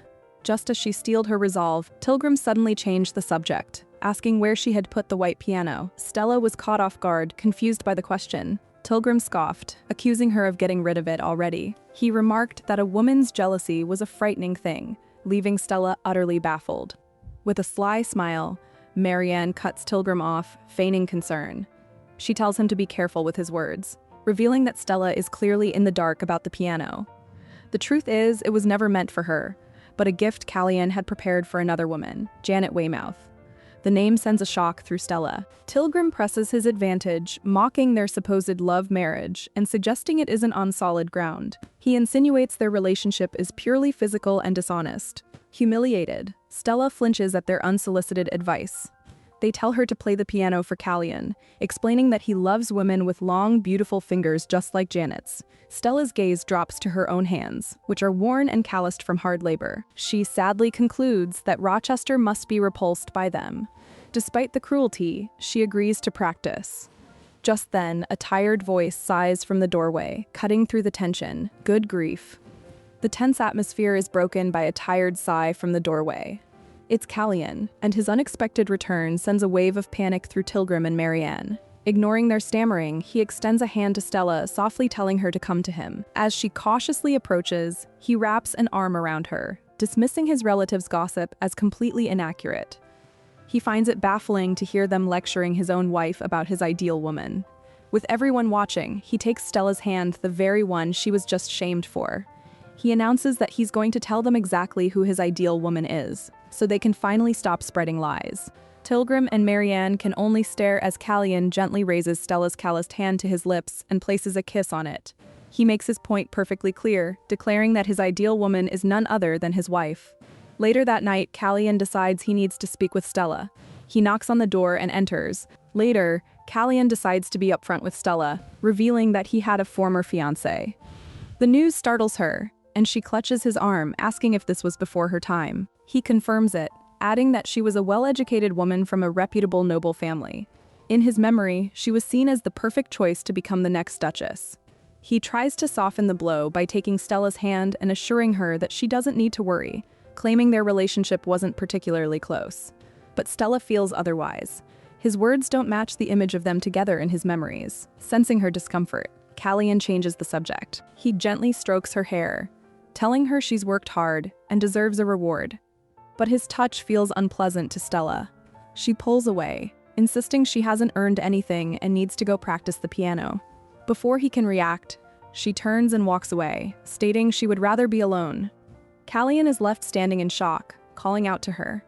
As Stella walks away, Callian is left completely stunned. He had claimed he wanted to give her a reward, but in truth, that was just an excuse to get closer to her. The scene then shifts to a memory from before his marriage, featuring his former fiancée, Jeanette Weimers. In the flashback, Jeanette offers Callian a special tea from a renowned province, commenting on its pleasant scent. However, Callian takes one sip and coolly dismisses it, stating it's not to his taste. A flustered Jeanette promises she will find one he likes next time. Later, she asks how his married life is treating him. Callian confidently replies that it's absolutely wonderful. She reminds him of the doubts he once had about the arrangement, but he cuts her off. He firmly states that was all in the past and refuses to discuss it further. Realizing she overstepped, Jeanette apologizes for being tactless, silenced by his newfound and unwavering commitment. After Jeanette takes her leave, Callian's companion apologizes for her overly affectionate display. He seems genuinely worried, asking if Callian is all right and admitting he feels guilty, as if he stole his own cousin's fiancée. Callian remains unbothered, dismissing his past engagement with Jeanette as nothing more than a simple childhood promise. Although he appears calm, his fist clenches tightly at his side. He has made his choice. With a confident smile, he firmly states that he already has a wife. However, his companion presses further, questioning if they have confirmed Stella Ambrose isn't a spy. The question immediately shatters Callian's composure. His smile disappears, and he sinks into a troubled silence. Despite his outward resolve, it's clear that the vicious rumors surrounding Stella still weigh heavily on his mind, creating a deep internal conflict he can't ignore. Callian's mind raced. He knew another member of the Ambrose family was behind some of the schemes, but that didn't clear Stella of suspicion. Their encounters had always felt too perfectly orchestrated to be mere coincidence. The core problem was simple. He desperately wanted to trust her, but he had no proof. His companion, Radney, watched him carefully. Callian explained that their public affection was just an act, a necessary performance to fool the Emperor. Shifting gears, Radney asked if the rumor from his letter was true. Did the Emperor really have an illegitimate child? Callian confirmed it, sliding a folder across the table. Inside was a portrait of a young man who was the spitting image of the Emperor. Radney was stunned, realizing the boy was 18 conceived while their mother was on her deathbed. As his companion was overcome with emotion, Callian looked on coldly, finding the display of grief disappointing. To him, the solution was obvious. The only way to stop his father was to crown a new king. Callian reveals a devastating truth. On the night the two princes were lost in a tragic fire, the Emperor was with his illegitimate child. The news completely shatters Radney. He clutches his chest, disbelief turning to crushing grief as he remembers his lost brothers. He demands to know if it's true, and Callian's silence is all the confirmation he needs. Overwhelmed, Radney asks Callian to leave, saying he needs to get his thoughts in order. As Callian walks away, his expression is cold and calculating. He thinks Radney is a fool for not yet suspecting the true horror that the Emperor himself was the one who started the fire. Callian knows it's too soon to reveal that final piece of the puzzle. To eventually lead a rebellion, he must first secure Radney's unwavering loyalty. His strategic planning is cut short, however, when a mysterious woman in a striking red dress blocks his path. With a confident smile, she informs him that she's been waiting. The mysterious woman in red is revealed to be Stella. She approaches Callian and asks for a private word. After he agrees with a smug look, she clarifies they can't talk here and reaches for his arm to lead him away. But Callion's demeanor instantly shifts. He forcefully swats her hand away, his expression cold as ice. He tells her that whatever she has to say, she can do so in front of everyone. The public rejection visibly stuns Stella. She trembles, clutching her hands as his cruel words echo. The moment sends her mind spiraling back in time, to her childhood. She remembers when she and Callion were first engaged through a family arrangement. It may not have been their choice, but for young Stella, it was a fairy tale. She recalls looking at him with adoring eyes, convinced he was the Prince Charming she had always dreamed of.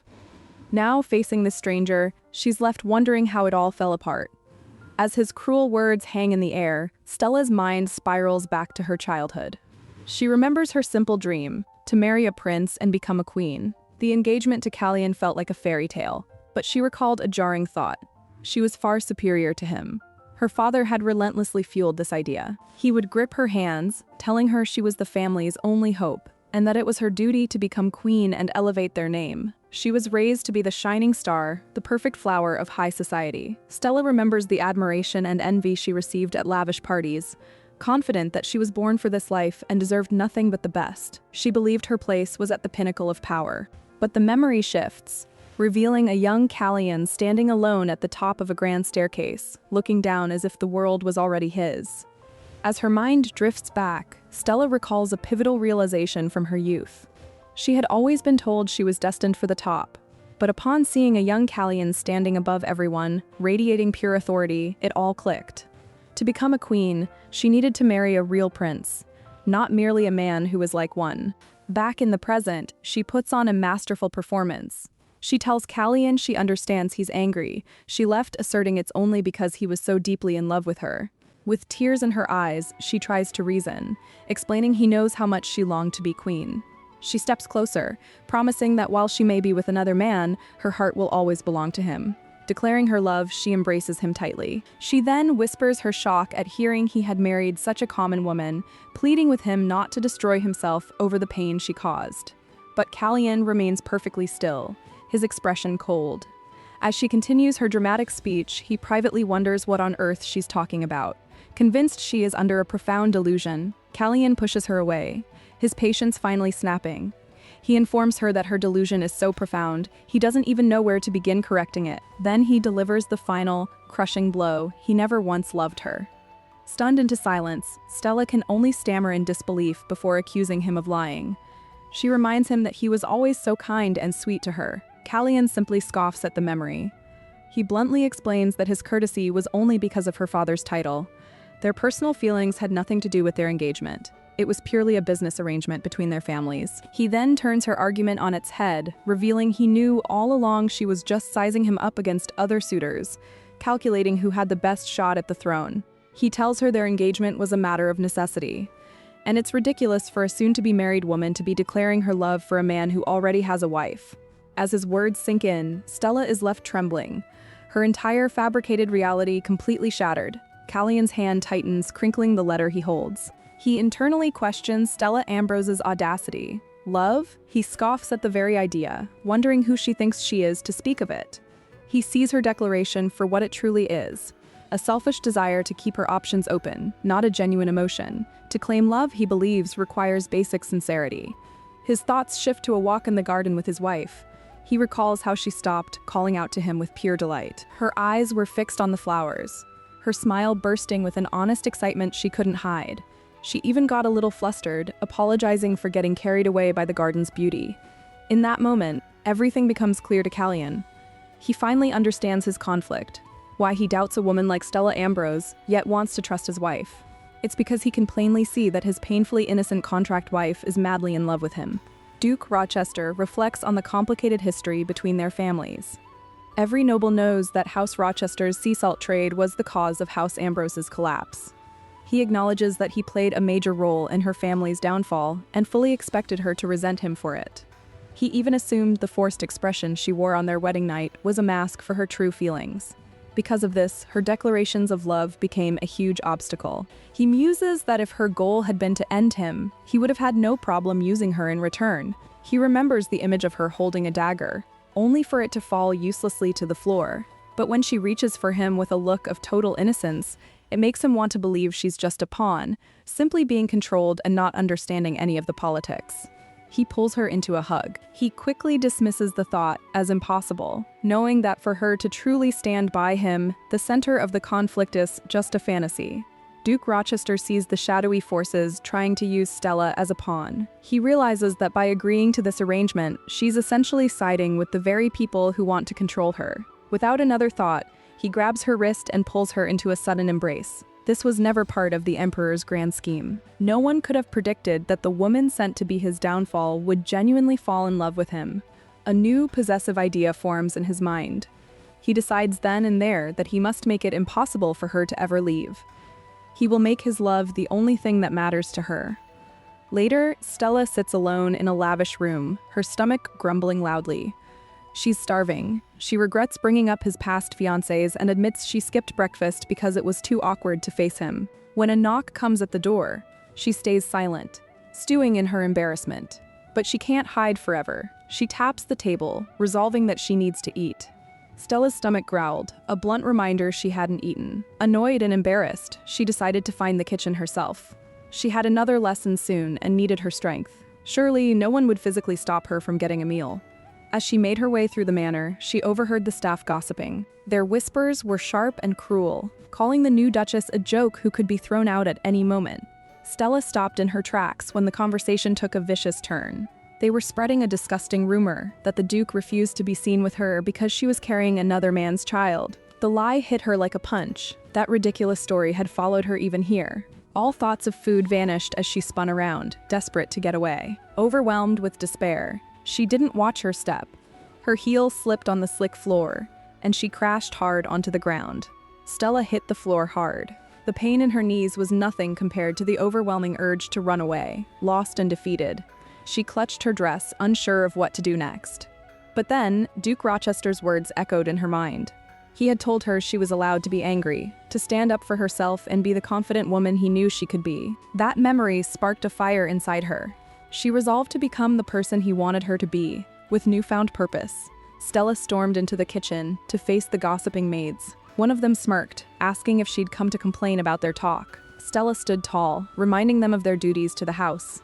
She declared that as the Duchess, she would not allow their blatant disrespect to continue. In response, the maids stared back, and one let out a quiet, mocking laugh, clearly unimpressed by her show of authority. The maids erupted into laughter, openly mocking Stella's attempt to exert authority. One of them sneered, daring her to go complain to the Duke about their disrespect. She then delivered a sharp, personal blow, pointing out that since the Duke and Duchess hadn't even finalized their union, he had no reason to believe a word Stella said. The sheer audacity of the comment stunned Stella. How could they speak of such private matters? She knew she couldn't run to the Duke with this problem, something she had to handle herself.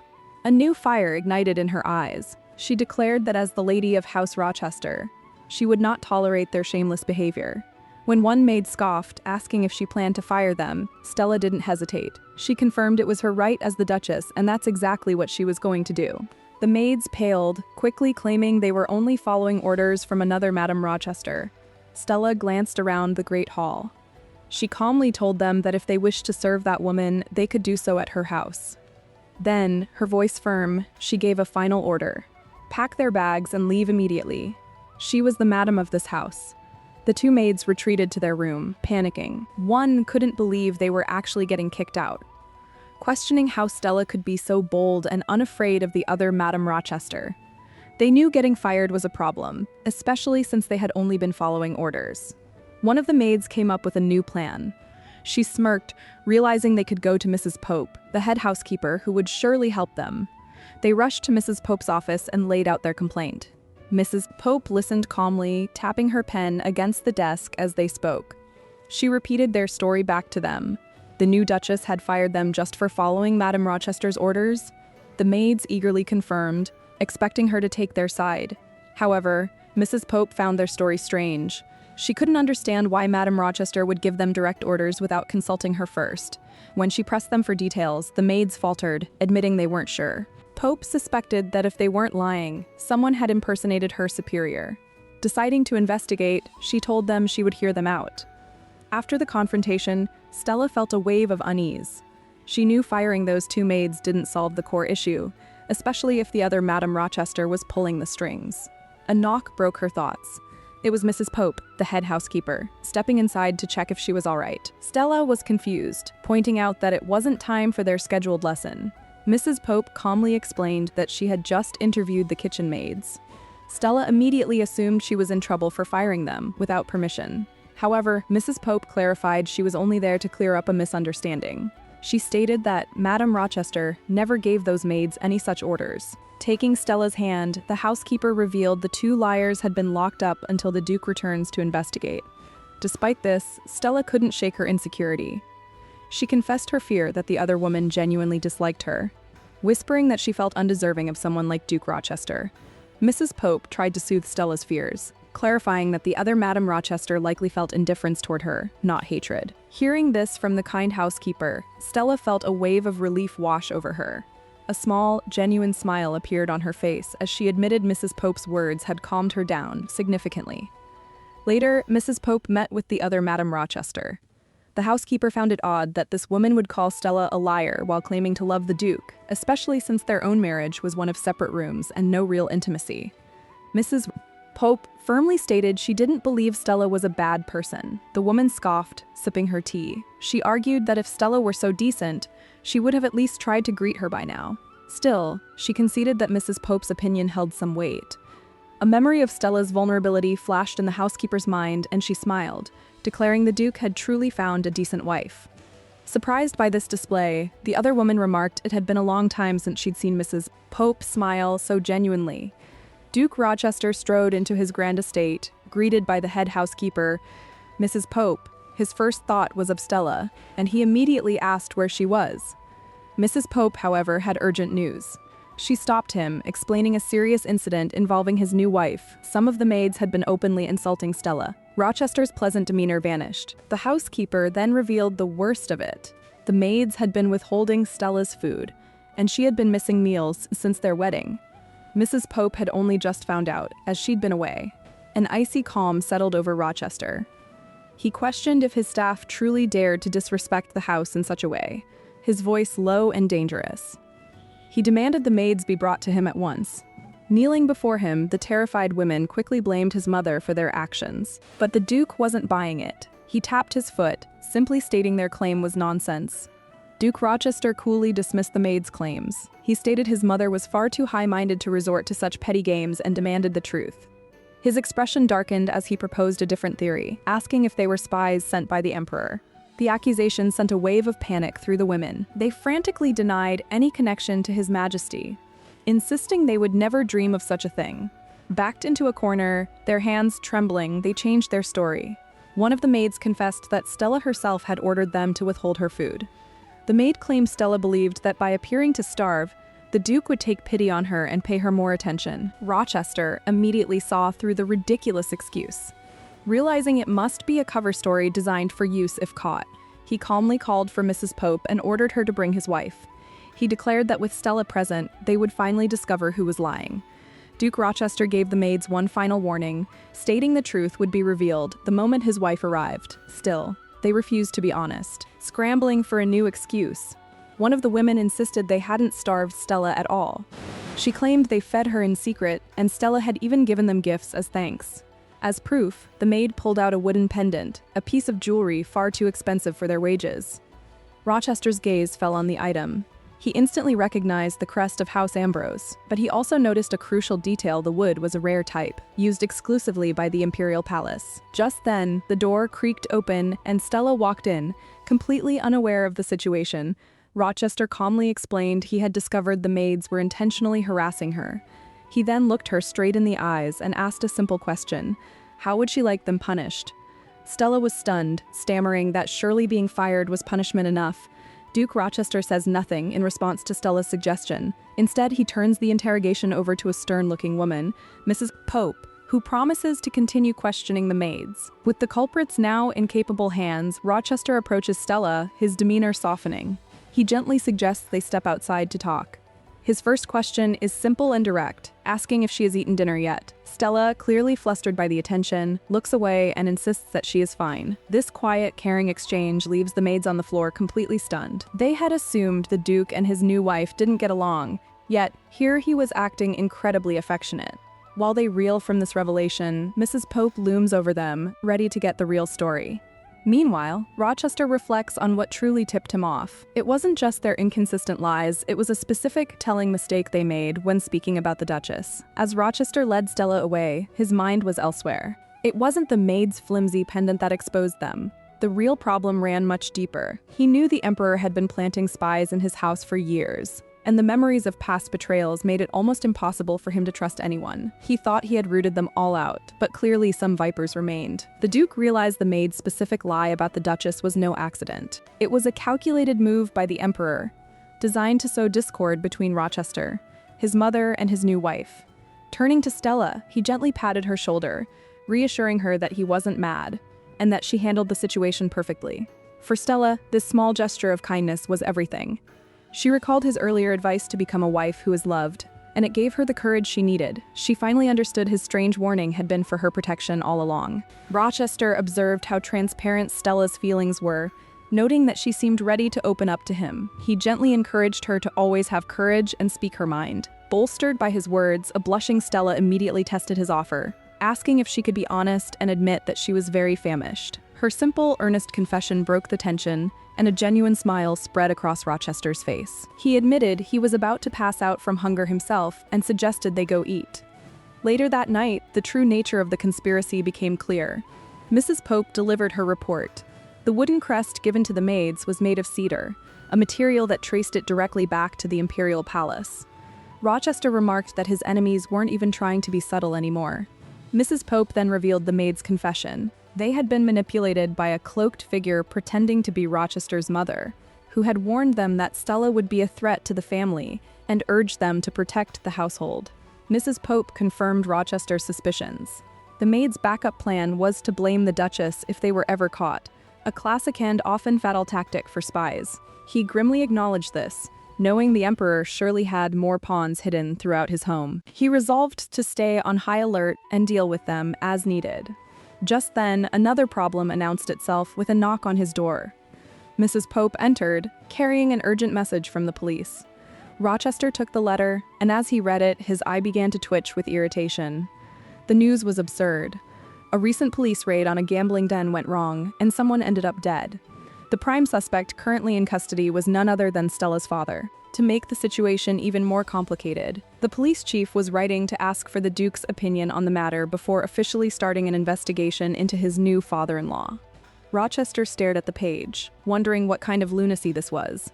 Duke Rochester arrives at the local jail, striding down a grim stone corridor. He remarks that this is hardly the place he expected to find a noble, but the officer explains they had no choice. The case involved a homicide, and Stella's father was not only found without identification, but he also tried to flee the scene. Dressed in rags, they first mistook him for a common vagrant.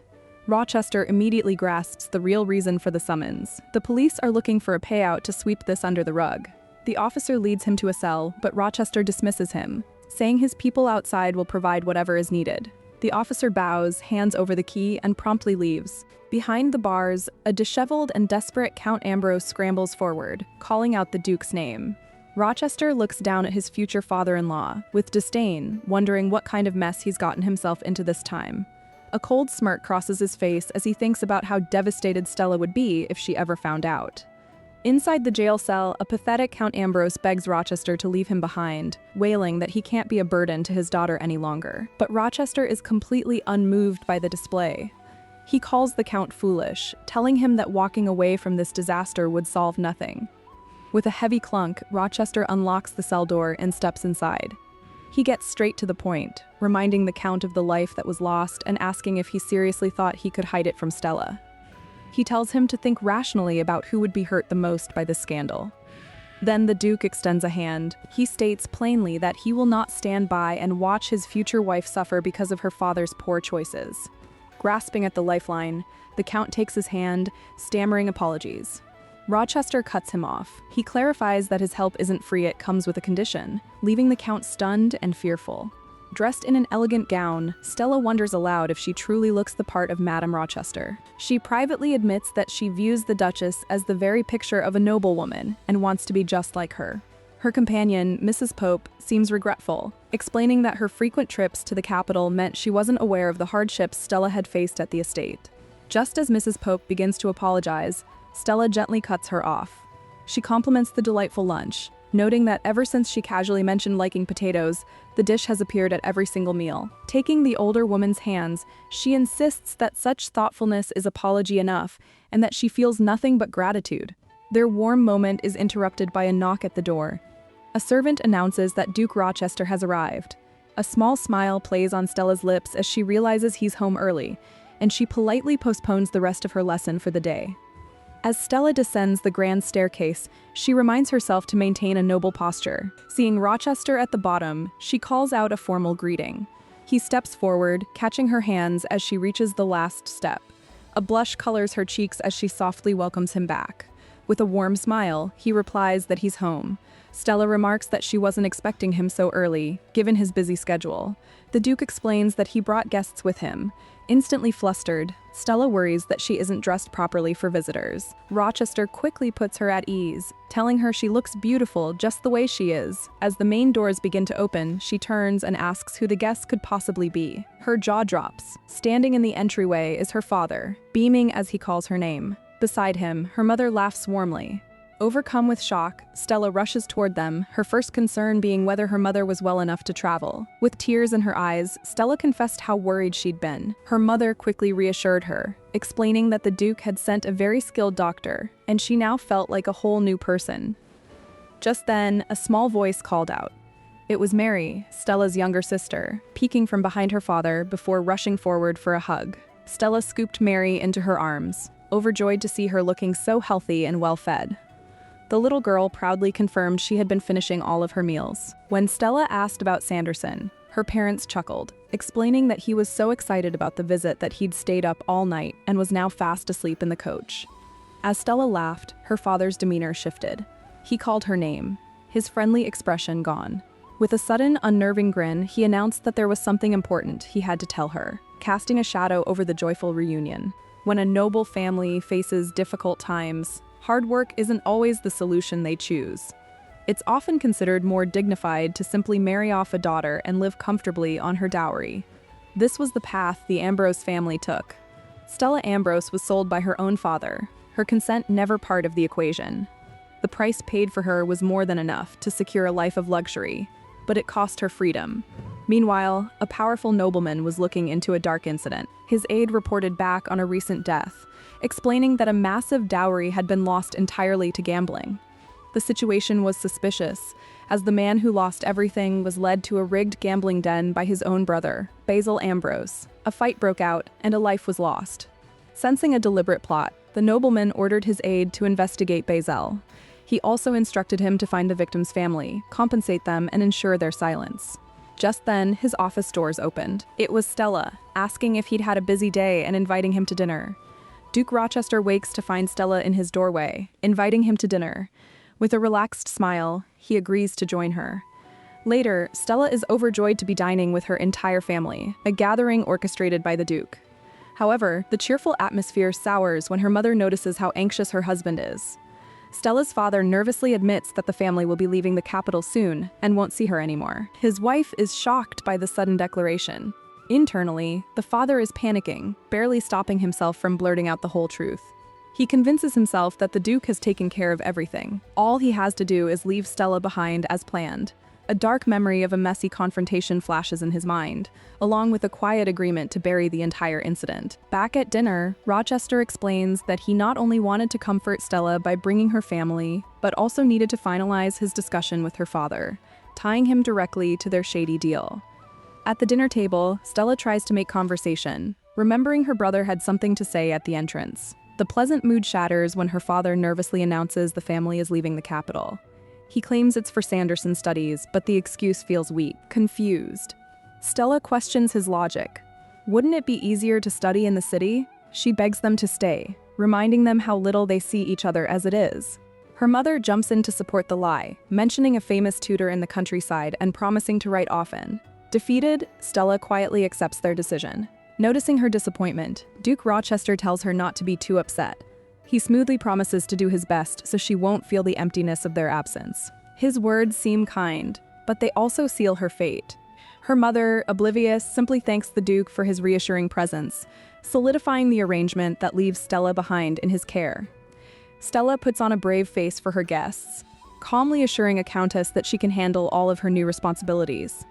Later that night, however, her younger brother, Betrayal, finds her with a deeply worried expression. He cuts straight to the point, asking if she is genuinely happy with this marriage. Unable to sleep, Betrayal wanders out onto a balcony and spots a tense meeting in the garden below. It's his father and Duke Rochester. Eavesdropping, Betrayal hears the Duke's cold assessment of their family's situation. He speaks of their ruined finances, their sick mother, and a father who refuses to take responsibility. The Duke makes it clear that this deal was the only way to save them. His final words are the most chilling. The best thing their father can do for Stella is to disappear completely. Stunned into silence, Betrayal is left alone on the balcony, now burdened with this terrible secret. Stunned by the Duke's harsh words to his father, the young boy struggles to process everything. His confusion quickly boils over into pure anger. He clenches his fists, declaring that he hates the Duke and insisting his sister is far too good for a man like that. Overwhelmed with frustration, he wishes he were an adult, strong enough to protect Stella from having to marry someone so awful. As if sensing his distress, Stella appears with a gentle smile and opens her arms. She calls him Sanderson, inviting him into a warm hug. He rushes to her, and she holds him close, gently teasing him for still being a baby. To calm his fears, she leans in and shares a secret. The Duke promised that if things ever get too hard, she can simply run away. Hope flickers in Sanderson's eyes. Stella adds that in 3 years, they might even live together again. Reassured, the boy soon drifts off to sleep. With her brother now occupying her bed, Stella finds herself at Duke Rochester's door, explaining she has nowhere else to sleep. Standing before Duke Rochester, Stella explains that with her brother in her bed, she has nowhere else to sleep. The Duke watches her, thinking things have taken a strange turn. He recalls the rumors he'd heard that his new wife was a woman who used men to get what she wanted. He'd planned on treating her the same way, but her innocent expression makes him second-guess himself. Assuming she's sad about her family, he decides to comfort her his own way. He grabs her hand, pulling her into an embrace and reminding her that he is, in fact, her husband. Stella is stunned, immediately insisting that's not what she meant by coming to his room. The Duke laughs, admitting he was only joking. Annoyed, she tells him she doesn't appreciate his humor. He agrees to stop teasing and finally invites her inside his room for the night, calling her my dear. Inside his room, Duke Rochester suggests a glass of wine before bed, and Stella happily accepts. She can't get his earlier joke out of her head, blushing as she fans her face. A memory of her maid, Lily, pops into her mind, scolding her for the fact their marriage hasn't been properly finalized. The Duke mentions that the servants are well aware of their private arrangements. He then asks Stella if she has any particular habits when she drinks. She flinches, admitting she's never had that much alcohol before. He smirks, saying it's an honor to be the first to witness it, and they clink their glasses together in a toast. As Stella sips the wine, she reminds herself that their 3-year contract marriage means there's no reason for them to get too close. The wine is delicious, though, and before long, empty bottles are scattered on the floor. A soft hiccup escapes from Stella, signaling the night has taken an unexpected turn. A hiccup escapes Stella as she sways in her seat, declaring it the best beverage she has ever tasted. The Duke calmly informs her that it's alcohol, and she has had enough for the night. Giggling, she tells him she feels like she's floating. When she tries to stand, she stumbles and nearly crashes to the floor. The Duke moves quickly, catching her just in time. He effortlessly scoops her into his arms, warning her to be careful. Delighted by the sudden movement, Stella exclaims that she's flying. He smirks, noting that she becomes a total mess after a few drinks. Suddenly, her playful mood evaporates. Tears stream down her face as she admits it has been a terrible day. Thinking of her family, she feels completely left out, as if she's being pushed out of the picture. The Duke's expression softens. He holds her a little closer and quietly reminds her, "You have me, though." Still in his arms, Stella drops a bombshell. She wants a family. The Duke is taken aback by her sudden declaration.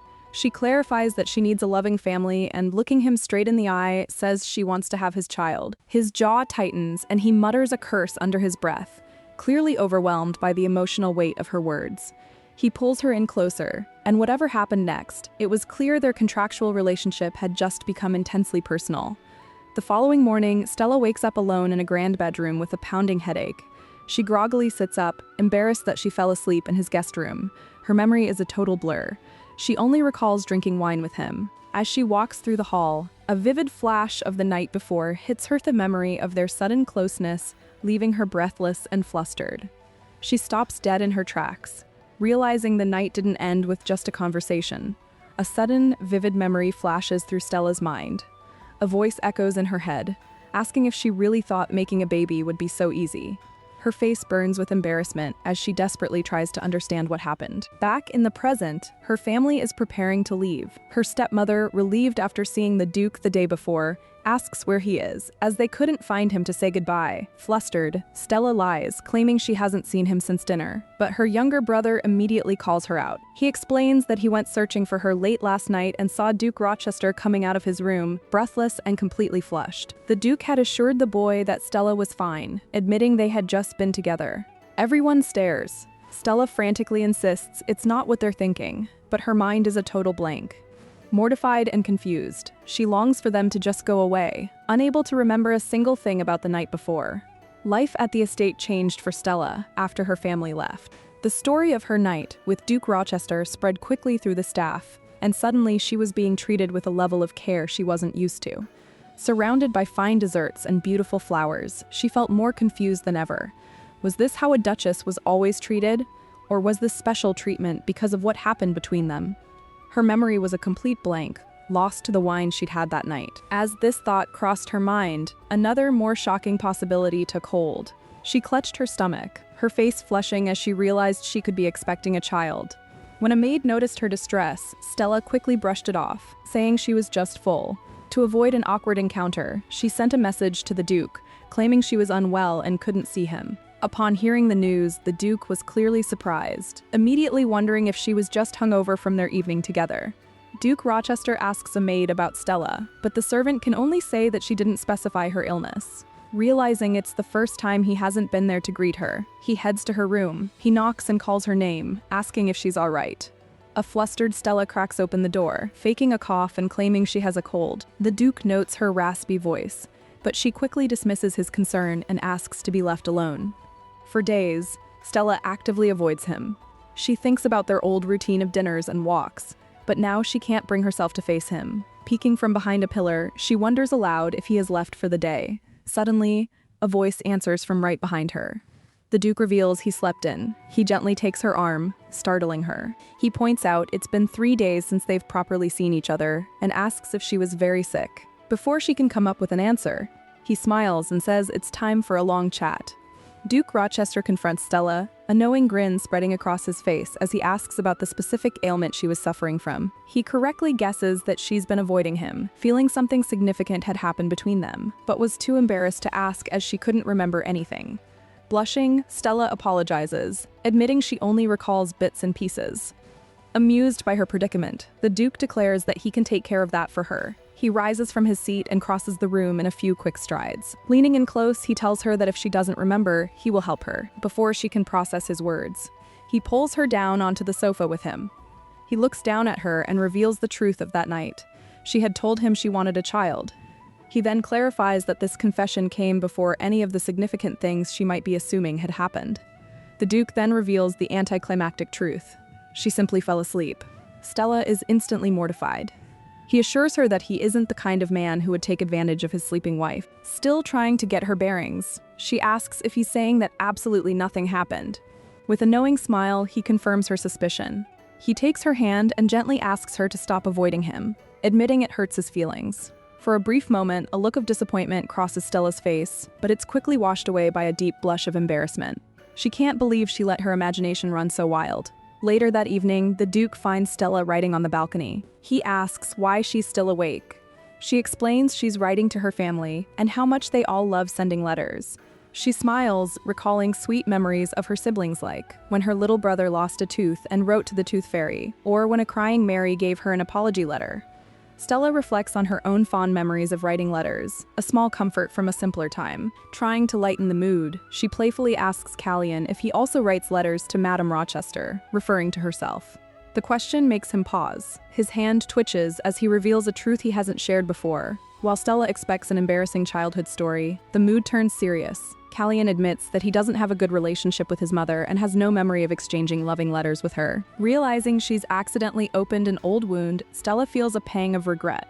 She sees past his mature exterior to the lonely child he must have been. Determined to offer some comfort, she clutches her chest and makes a heartfelt proposal. Since they are family now, she will write to him to bring them closer.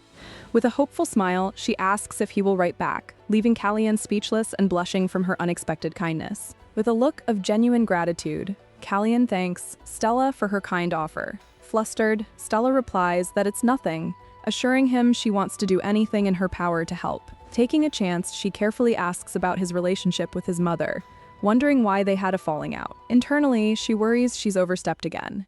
Callion simply smiles, telling her not to worry. He decides to share the story, explaining it's well known and not a secret. He recounts how his mother was raised with immense love and protection.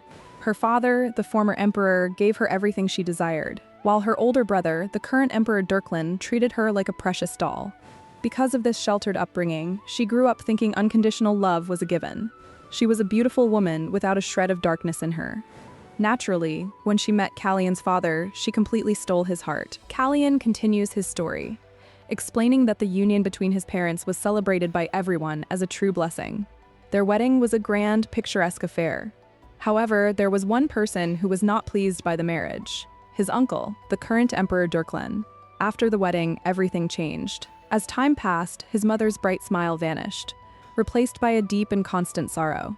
The situation worsened when she found out she was pregnant with him. She spent her days in tears, wishing she could go back to the palace and be a pampered princess again. Callion bitterly mutters that all she had to do was give birth to a son. The scene shifts to a memory. A young Callion greets Emperor Durklin, who puts on a show of concern. He mentions the stress Callion must be under since his father's passing. But the friendly act quickly fades as Durklin's hand tightens around the boy's collar, his threatening nature breaking through the surface. In the chilling memory, Emperor Durklin's friendly mask drops. He reveals he knows about young Callion's attempts to build influence, taunting him about how his allies keep meeting unfortunate ends.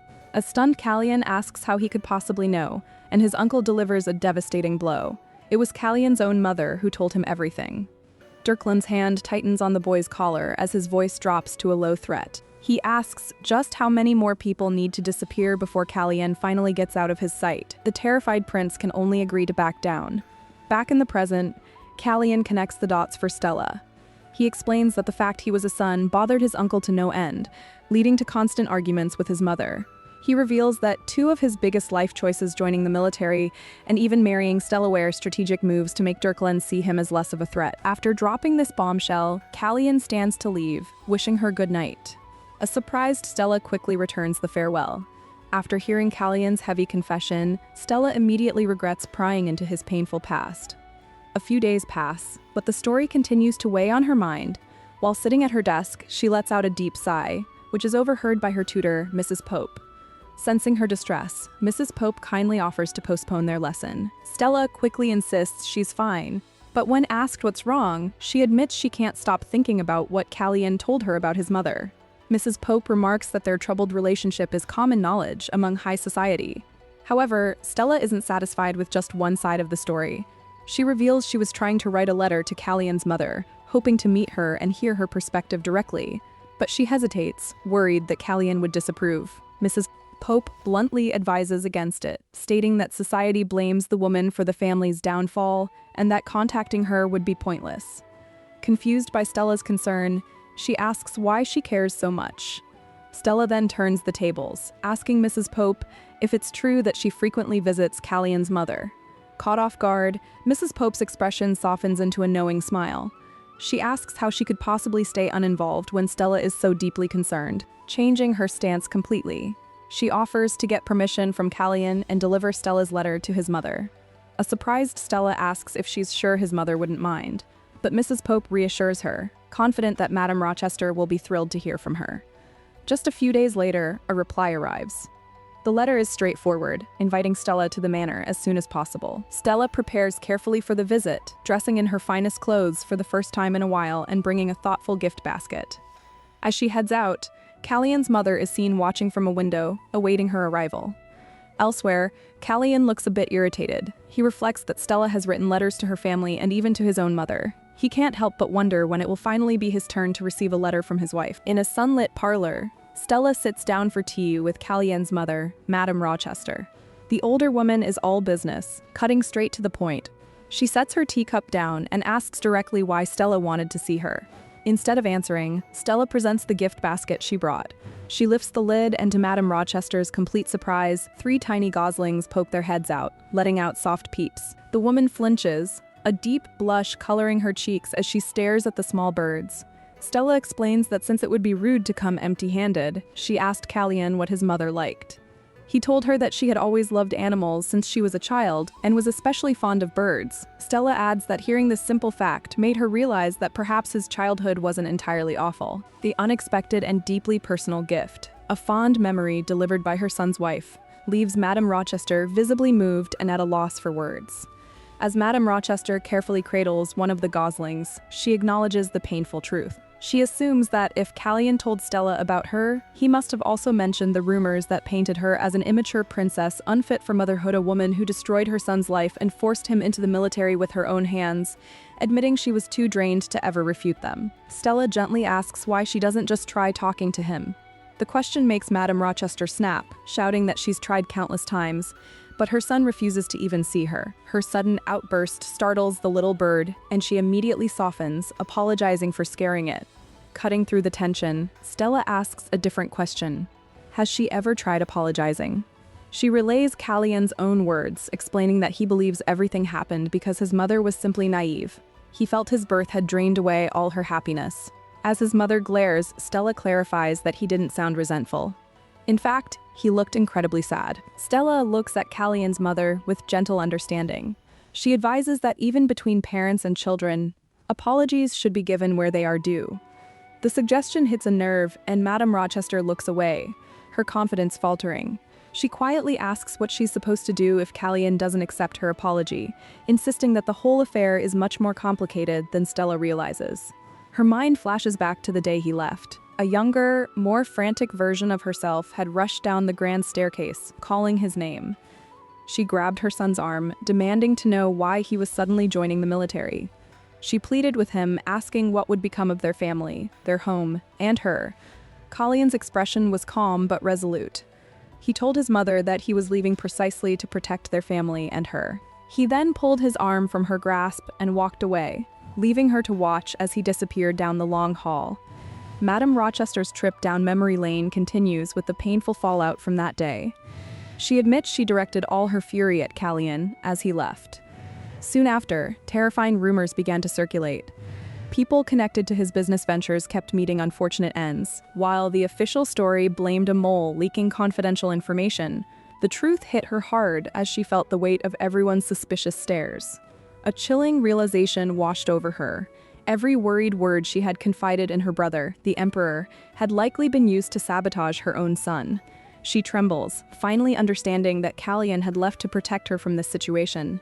She insists a simple apology could never heal the deep wounds she caused. Stella, however, calmly disagrees, telling her that forgiveness is Callion's decision to make, not hers. Taking the Duchess's hand, Stella promises to help, asserting that family can't just give up. She then reveals a critical piece of information. Callion told her he has never received a single letter from his mother. With a warm smile, Stella suggests that Madame Rochester should simply start by writing a letter, confident that Callion is waiting to hear from her. The Duchess's spirits seem to lift at the thought. Filled with a renewed sense of hope, she thanks Stella and suggests they name the goslings first. But elsewhere, a different conversation is taking place. A woman in a brilliant red gown asks a subordinate if he's found anything out about Stella. The man reports that according to the rumors, Callion and Stella are incredibly close and seem very happy together. This news immediately enrages the woman. She shoots up from her seat, insisting that Callian is in love with her. How could he possibly be happy with another woman? Convinced that Stella must be exploiting some weakness, she concludes that she needs to save Callian from her clutches. With chilling intensity, she orders her subordinate to conduct a proper investigation and find out everything there is to know about Stella Ambrose. A maid approaches Callian's desk and presents him with a letter from his mother, Madame Rochester. A slight smile touches his lips as he realizes Stella must have succeeded in her efforts to mend their relationship. Taking the letter, he wonders aloud why his wife insists on doing things he never asks of her. He picks up his quill, referring to Stella as a little troublemaker, but the maid notices a different story on his face. Though his words are a light complaint, he seems genuinely happy. Later, Callian sits down with Stella and hands her an elegant envelope. He informs her it's an invitation to a party hosted by Viscount Merkeler. Stella is flustered, pointing out that she's never even had a proper debut and doesn't know the host. Callian smoothly explains that while she may be past the usual age for a debut, this party will serve as the perfect occasion to officially introduce her to high society. Callian continues to explain the social strategy behind the invitation. The hosts, the Merkelers, are new to the capital and need this first party to be a success. To boost their influence, they need high-ranking nobles to attend, and Callian, having just married after leaving the military, is their ideal guest. However, the Merkelers knew he might refuse, so they cleverly sent the invitation directly to Stella, thinking she would be more likely to accept. It's a savvy move. Even if Callian doesn't attend, the hosts still get the credit for arranging the new Duchess's official debut into high society. Hearing this, Lily stifles a laugh. The gossip is truth. Duke has never made a public appearance with his wife. The realization hits Stella hard. She clutches the envelope, thinking she had always assumed he was embarrassed to be seen with her. Seeing her hesitation, Callian offers to decline the invitation for her, but Stella quickly interrupts him, firmly stating that she will go. Stella's determined expression softens as she admits she's a little scared to go to the party all by herself. Callian is momentarily confused, but then a playful smirk appears as he realizes what she's really worried about.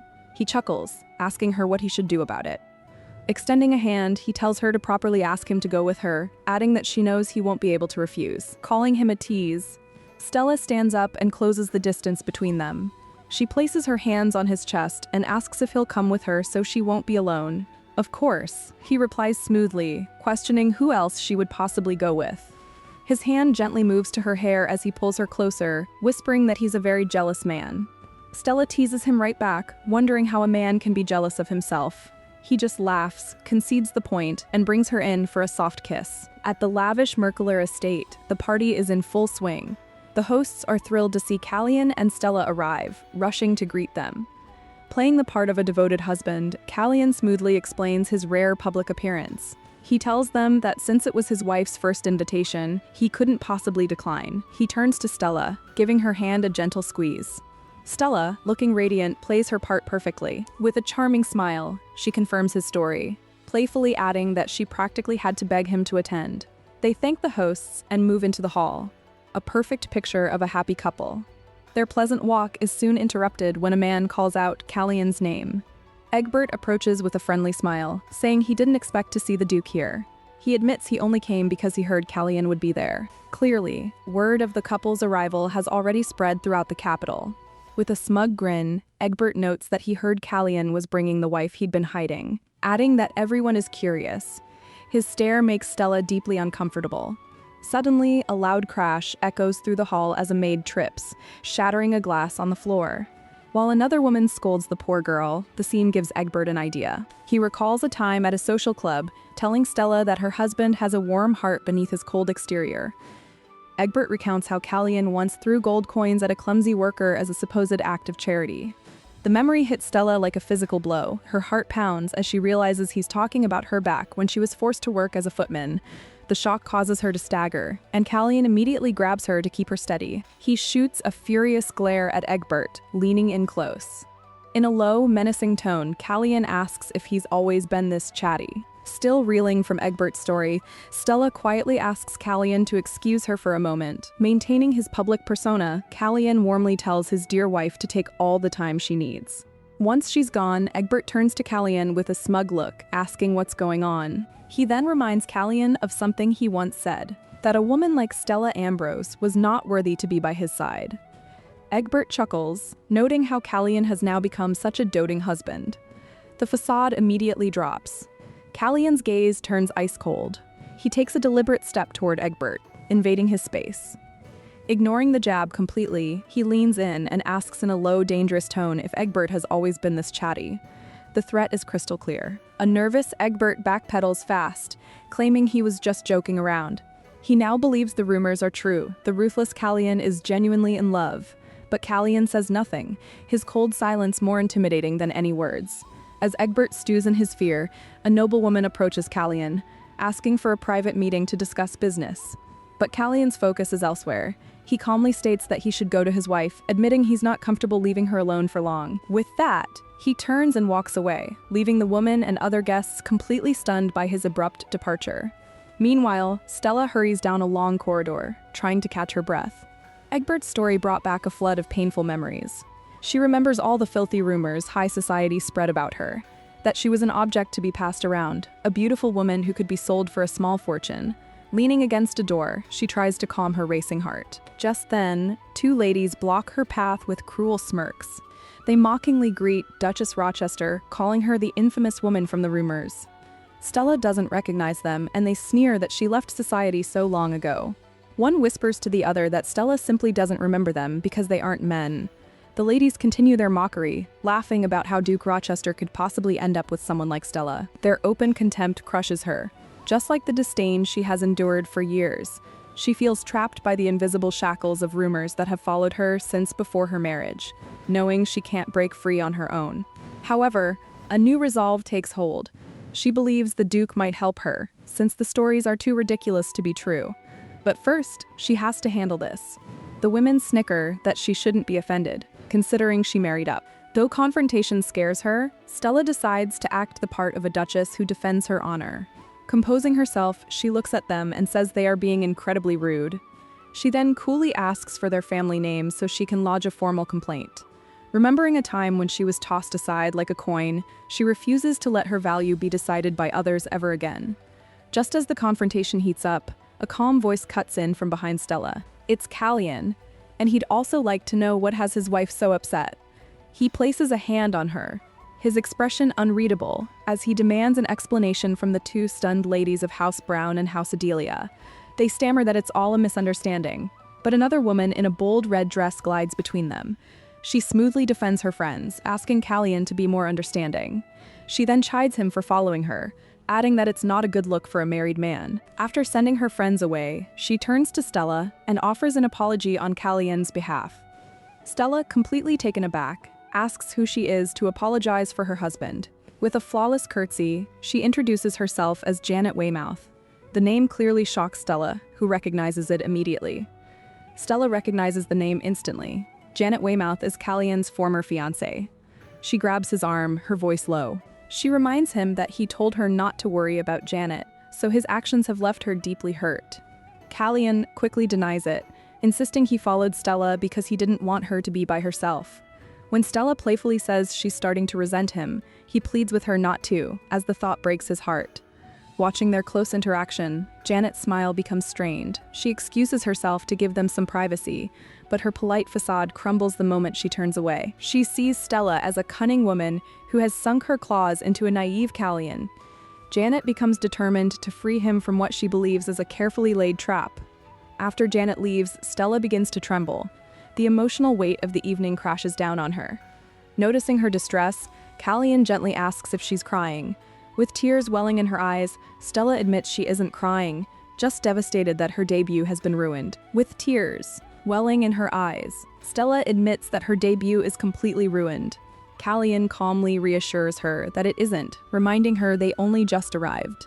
Feeling insecure after the encounter with Janet, Stella confesses that she doesn't know how to play the part of a loved wife and can't even perform a perfect curtsy like her. In response, Callion offers his hand with a reassuring smile. He promises to help her have the most stunning debut of the evening. Stella, still upset, tells him not to mind her grumpiness. He gently takes her hand anyway, telling her he finds her pouting rather charming, which leaves her completely flustered. Without another word, he confidently leads her onto the dance floor. As they begin to twirl to the music, it's clear Callion is determined to turn her disastrous evening into a memorable one for all the right reasons. As they gracefully move across the dance floor, Callian asks Stella if she's feeling better. She quickly reassures him her upset was brief, but thanks him for his concern. Noticing they've captured the room's attention, Callian tells her to look around at the whispering guests. A confident smile plays on his lips as he leans in, asking if she wants to make them all jealous of her. Confused, Stella asks how. He whispers his simple plan. She just needs to give him a big smile and laugh, so everyone will wonder what they're talking about. He wants her to look like the happiest woman in the world. When she admits she can't laugh on command, Callian has a playful solution. He lightly tickles her side, coaxing a genuine happy laugh out of her. The intimate moment doesn't go unnoticed. Across the ballroom, a furious Janet watches them, her face a mask of cold anger. Later that evening, Stella finds Callian in his study. After a gentle knock, she peeks in and asks if he has a moment. He greets her with a warm smile, explaining he was just about to come looking for her as he invites her in. Once they are seated, he asks if she's exhausted from the banquet. Blushing slightly, Stella tells him she's fine because he took such good care of her, but the pleasantries quickly fade as she gets to the real reason for her visit. She explains there's a rumor about her made very clear at tonight's ball. Hesitantly, she confesses it's about her having inappropriate relationships, but she doesn't know the specifics. She asks if he would be willing to investigate it. Callian's expression shifts. He makes a startling admission. He already knew about the rumors, but kept them from her to protect her from the shock. Callian finally reveals the source of the rumors. Another woman, Julia Ambrose, has been engaging in inappropriate behavior around the city while using Stella's name. Stella is completely stunned by the news. He reassures her that he's already taken care of it, explaining that Julia has been sent to a convent and will never be seen in the capital again. He even offers to make her punishment more severe, but Stella feels a pit in her stomach. She wonders why he kept this from her and let her reputation suffer. She realizes his kindness at the ball was just for show. He knew the rumors were hurting her but didn't think they were important enough to stop. Hoping for a real answer, she asks if this means the rumors will finally end. Callian simply tells her that as long as she stays by his side, no one will trouble her. The devastating reality sets in.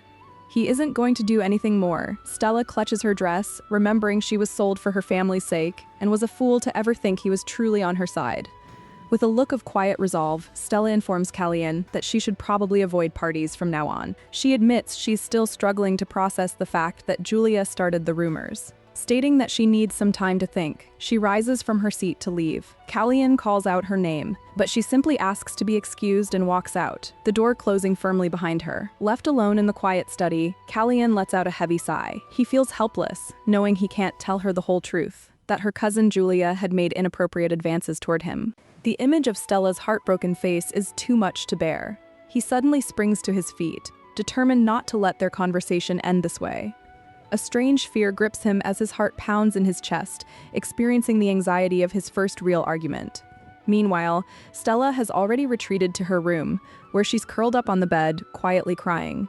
As Callian paces his study, he decides he needs to go and console his wife after their fight. But just as he resolves to go to her, he stops. An urgent message has arrived, pulling his attention away from his personal turmoil. The note is a series of code words. Eagle, eye, lake, boat ride, guest. He quickly deciphers the hidden meaning. Eagle is their symbol for the emperor, meaning Eye of the Eagle is a direct warning. Watch out for the king's spies. The message instructs him to host a boat party on the lake at his estate, a seemingly innocent event to avert suspicion while meeting with allies. But the warning about a spy lingers in his mind. Who could be watching him so closely? The most obvious answer is Stella, the woman his uncle personally chose for him. A dark suspicion coils around his heart. Yet, even as he questions her, he can't shake the image of her face. The more he suspects Stella, the more he desperately wants to believe in the innocence he sees in her crystal-clear eyes. While Stella retreats to her room, crying quietly on her bed, Callian is left alone in his study. He feels a growing helplessness and decides he needs to console his wife after their first real fight. Just as he's about to leave, he stops dead in his tracks. An urgent coded message has just arrived. He quickly deciphers the note. Eagle, eye, lake, boat ride, guest. He grasps its meaning instantly. Eye of the Eagle is a dire warning to watch out for the Emperor's spies. The message instructs him to host a boat party as a clever front to secretly meet with his allies. His thoughts turn to the most obvious suspect. Who could be the spy? It has to be Stella, the very woman his uncle handpicked for him. A grim suspicion takes hold. His logical mind tells him to be cautious of her, but his heart rebels. The more he thinks about it, the more he desperately wants to believe in the innocence he sees in her eyes.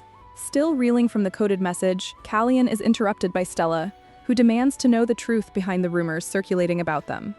She tells him he can't just expect her to accept his version of events, calling him irresponsible. Unmoved, Callian coldly replies that talking about it won't change anything, and that she should simply forget his cousin. Shocked by his dismissive attitude, Stella pushes back. Callian retorts sarcastically, asking if she expects him to beg her to attend parties and obey her every command. Realizing the futility of their argument, Stella's demeanor shifts. She stands tall and announces her new approach to their arrangement.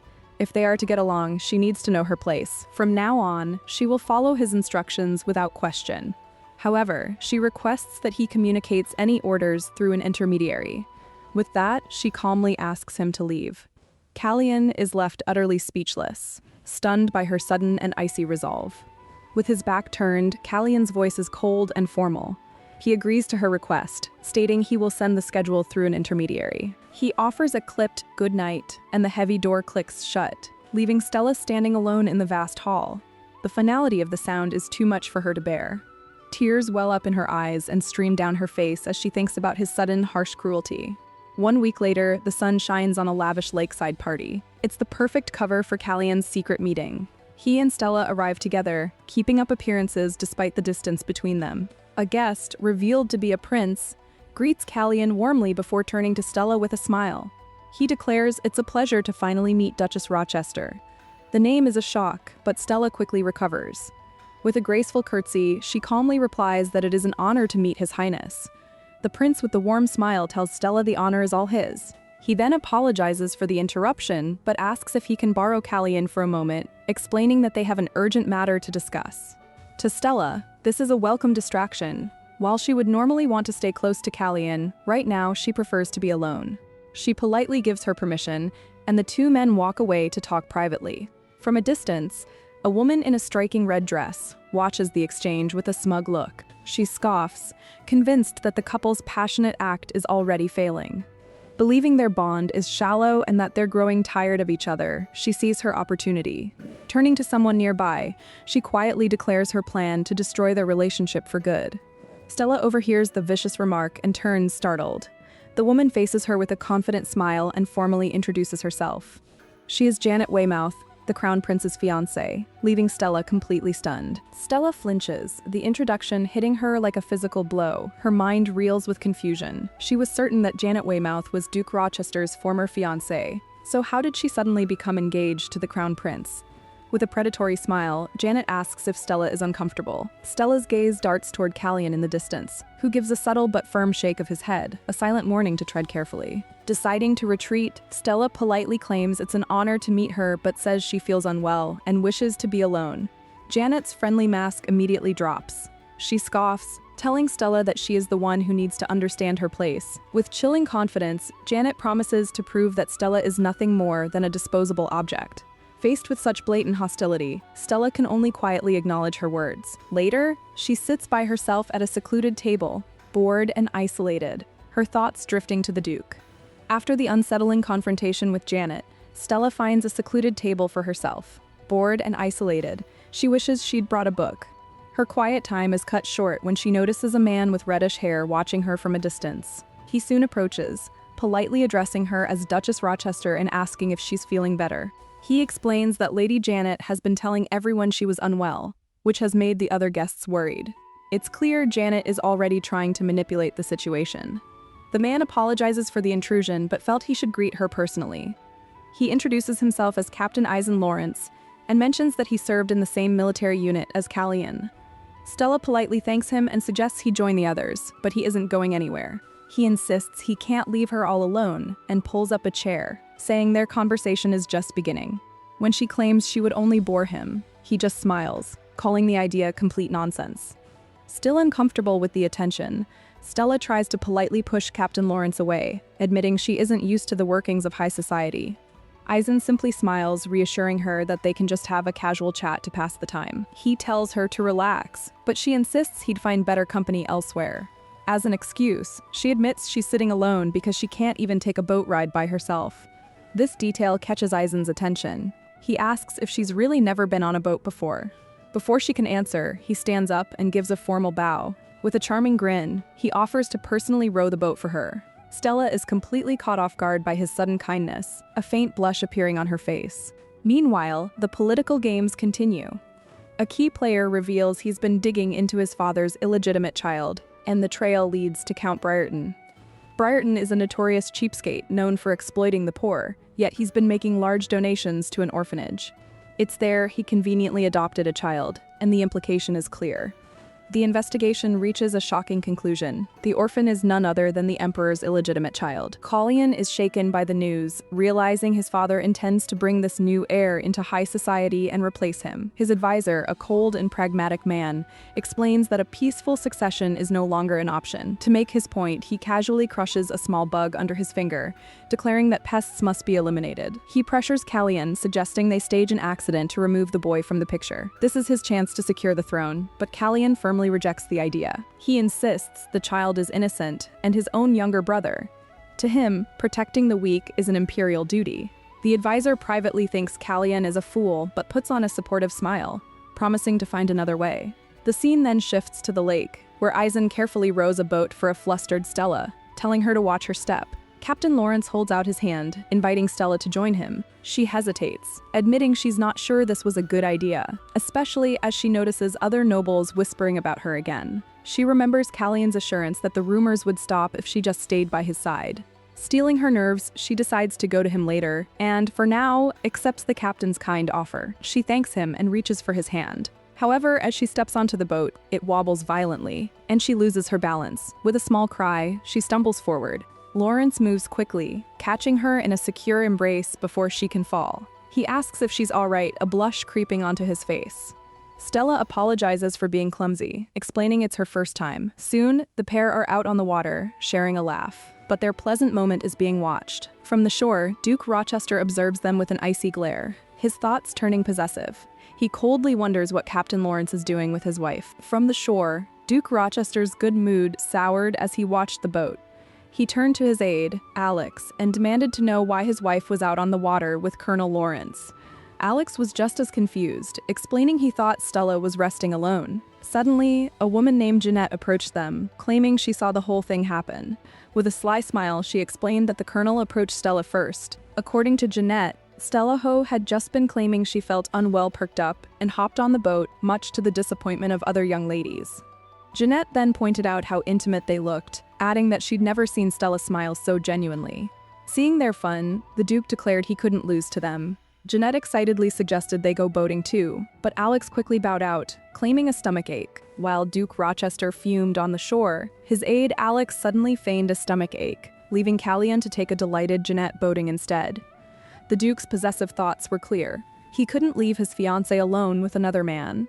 Unseen by the others, Kalyan shared a similar sentiment, quietly accepting the boat ride because he refused to leave his wife unattended. Out on the lake, Jeanette tried to charm Kalyan, reminiscing about their childhood, but he bluntly informed her she was only there as a favor to his aide. When he dismissed her attempts to talk about their feelings, Jeanette opted for a more dramatic tactic. Declaring that love required recklessness, she risked her life to make him see the truth. With that, she purposefully tipped herself over the side of the boat, plunging into the water with a huge splash. Her desperate gamble had begun. As Jeanette sinks beneath the surface, her ambition surfaces in a vivid thought. If Kalyan were to weigh her against the Duchess, she was certain she would come out on top. Above the water, Kalyan is completely unimpressed by her desperate act. He internally remarks that her father must have a hard time with a daughter who is so utterly insane. His thoughts are cut short when Colonel Lawrence waves from a nearby boat, surprised to see him. Stella, who is with Lawrence, is equally shocked, wondering if Kalyan left her just to go boating with another woman. As their boats drift closer, the two men exchange polite greetings. Meanwhile, Stella and Kalyan lock eyes, and a palpable tension hangs between them. Once Jeanette is safely out of the water, she immediately confronts Stella. She sarcastically questions why Stella, who claimed to be sick, was suddenly well enough for a boat ride with the colonel. Stella calmly explains she felt better after a rest, offering a cool apology. Jeanette puts on a sweet smile, claiming there's no reason for Stella to be offended because they are practically sisters. Stella is completely baffled by the bizarre comment. Noticing the confusion, Jeanette leans in closer, her voice dropping to a sinister whisper. She reminds Stella that they have both been held by the same man. Flustered, Stella can't even form a response. Jeanette continues her twisted game, proposing a hypothetical test. She wonders aloud that if they both fell into the water, who would Callahan choose to save? It was a direct challenge to see who he truly loves more. Before Stella can react, Jeanette gives her a violent shove. With a huge splash, Stella is sent tumbling into the lake. From the other boat, Lawrence and Callahan shout her name in pure shock. As they both sink beneath the dark water, Jeanette thinks to herself that this is the perfect way to test Callahan's love. The scene ends with Stella gasping and coughing, struggling to stay afloat. Stella's vision blurs as she regains consciousness, coughing up water. She finds herself securely in Colonel Lawrence's arms as he urgently calls for more blankets.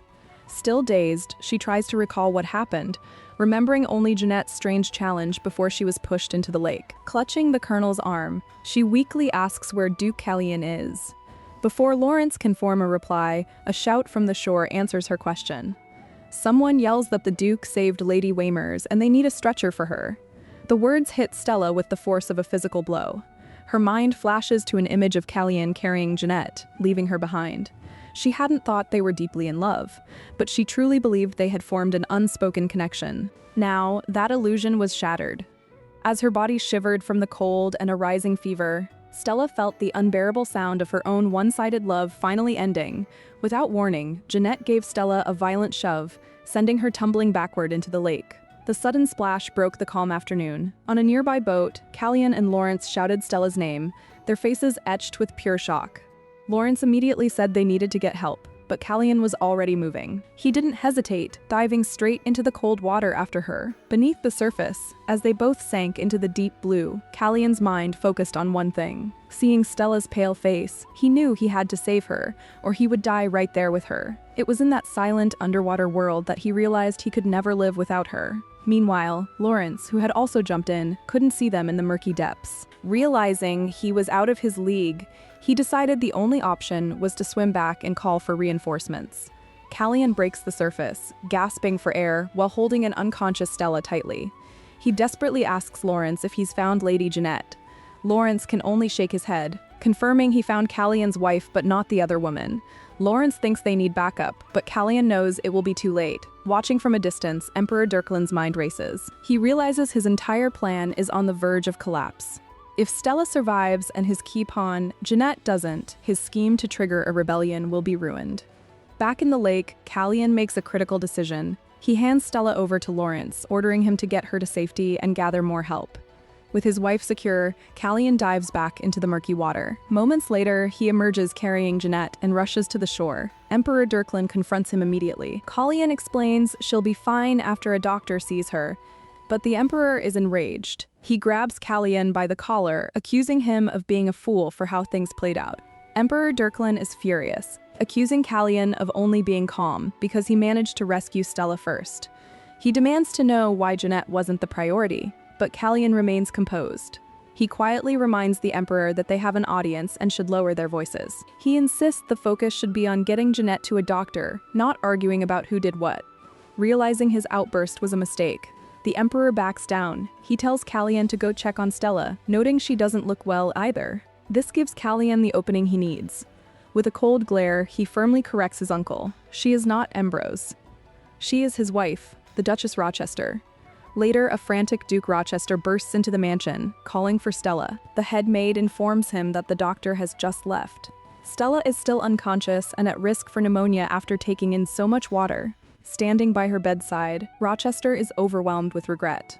He begs her to wake up, saying their recent fight means nothing. He just wants a chance to apologize. As Duke Rochester kept a close watch over the unconscious Stella, her mind wandered into a hazy dream. She pictured herself restrained, a heavy chain around her neck. Suddenly, Callahan appeared before her, sword in hand. He declared that if she were ever trapped in a situation she didn't want, he would be the one to set her free. His promise grew more intense, admitting that even if she were a spy sent to eliminate him, he wouldn't mind at all.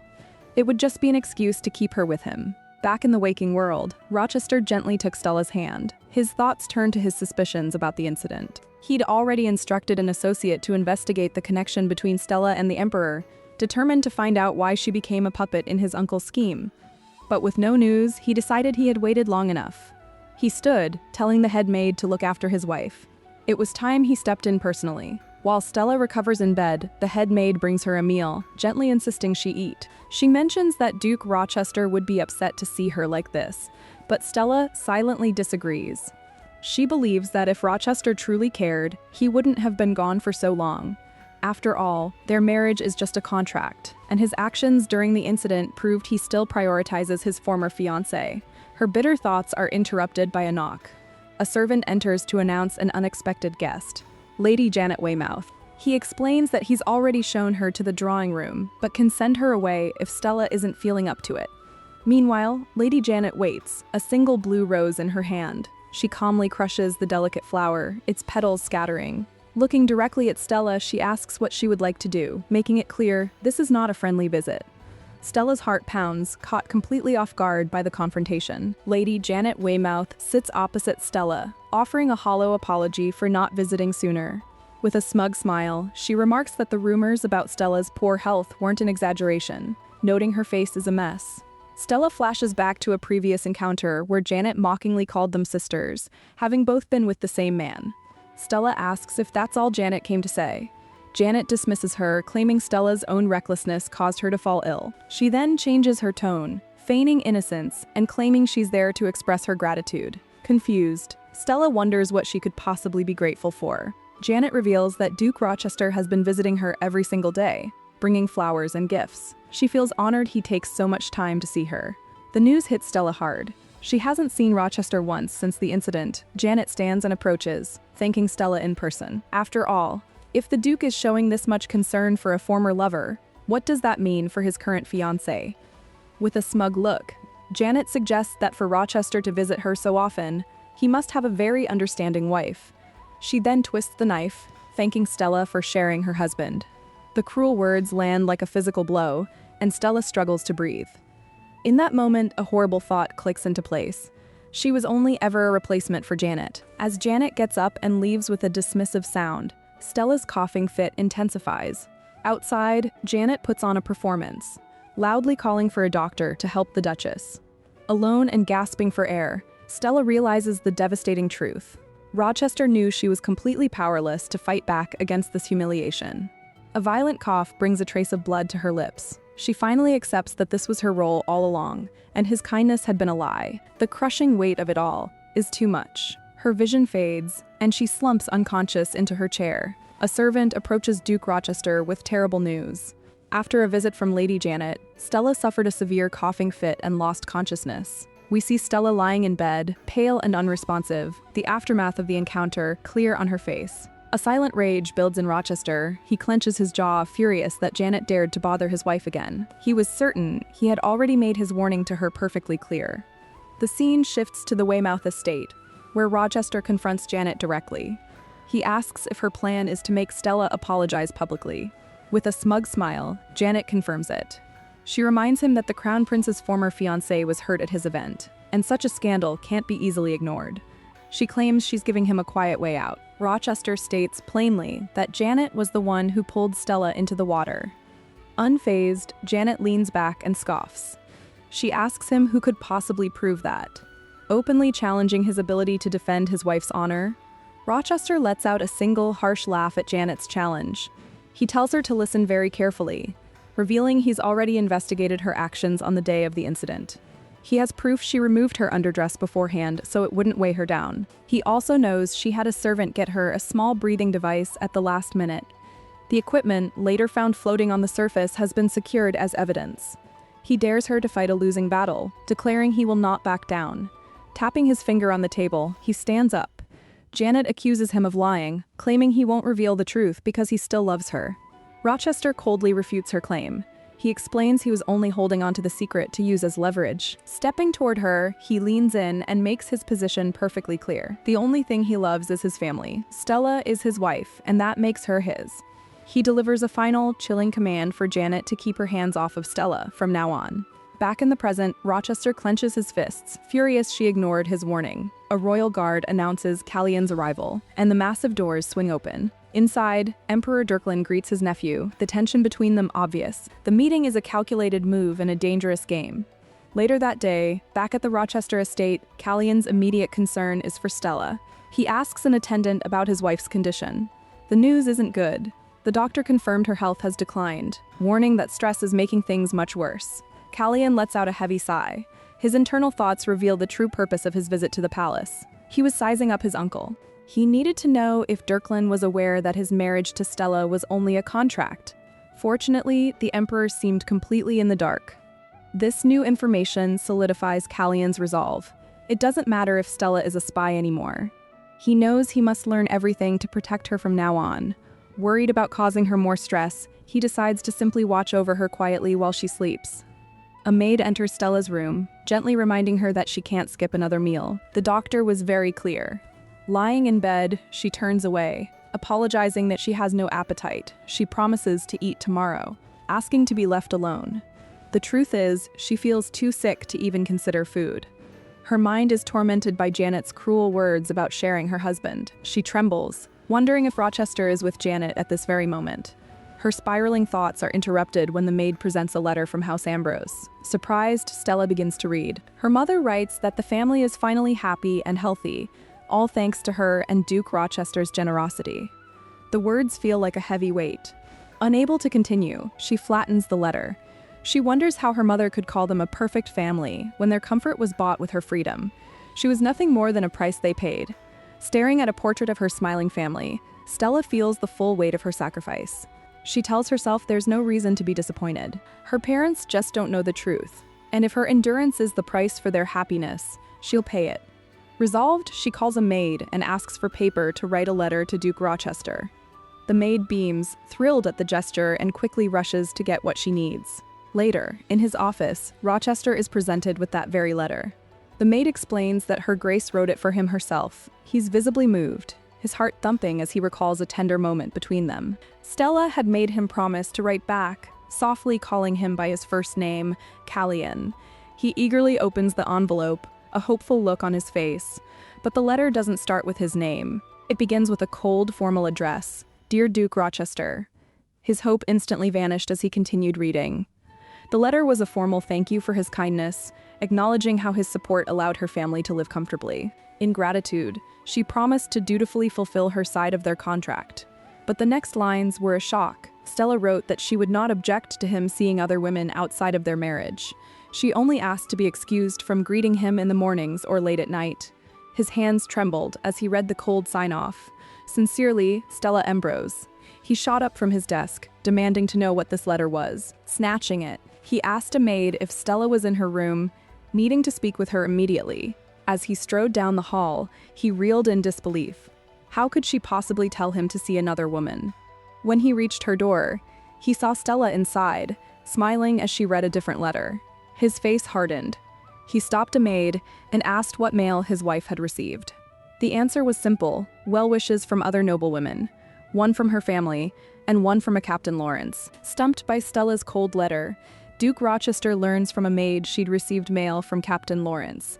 The maid adds Stella had been laughing at a joke from his letter right before writing the formal one to him. Rochester admits it's been a long time since he'd seen his wife genuinely laugh. Seeing her smiling for once, he decides not to disturb her and walks away, a dark look on his face. A few days later, a doctor checks on Stella, warning her that rest is critical. He stresses her health is fragile and further complications could be dangerous. Just then, a maid arrives with another letter from Captain Lawrence. Stella's face lights up with excitement. The maid observes she seems quite close to the captain. Stella agrees, explaining he's a funny person.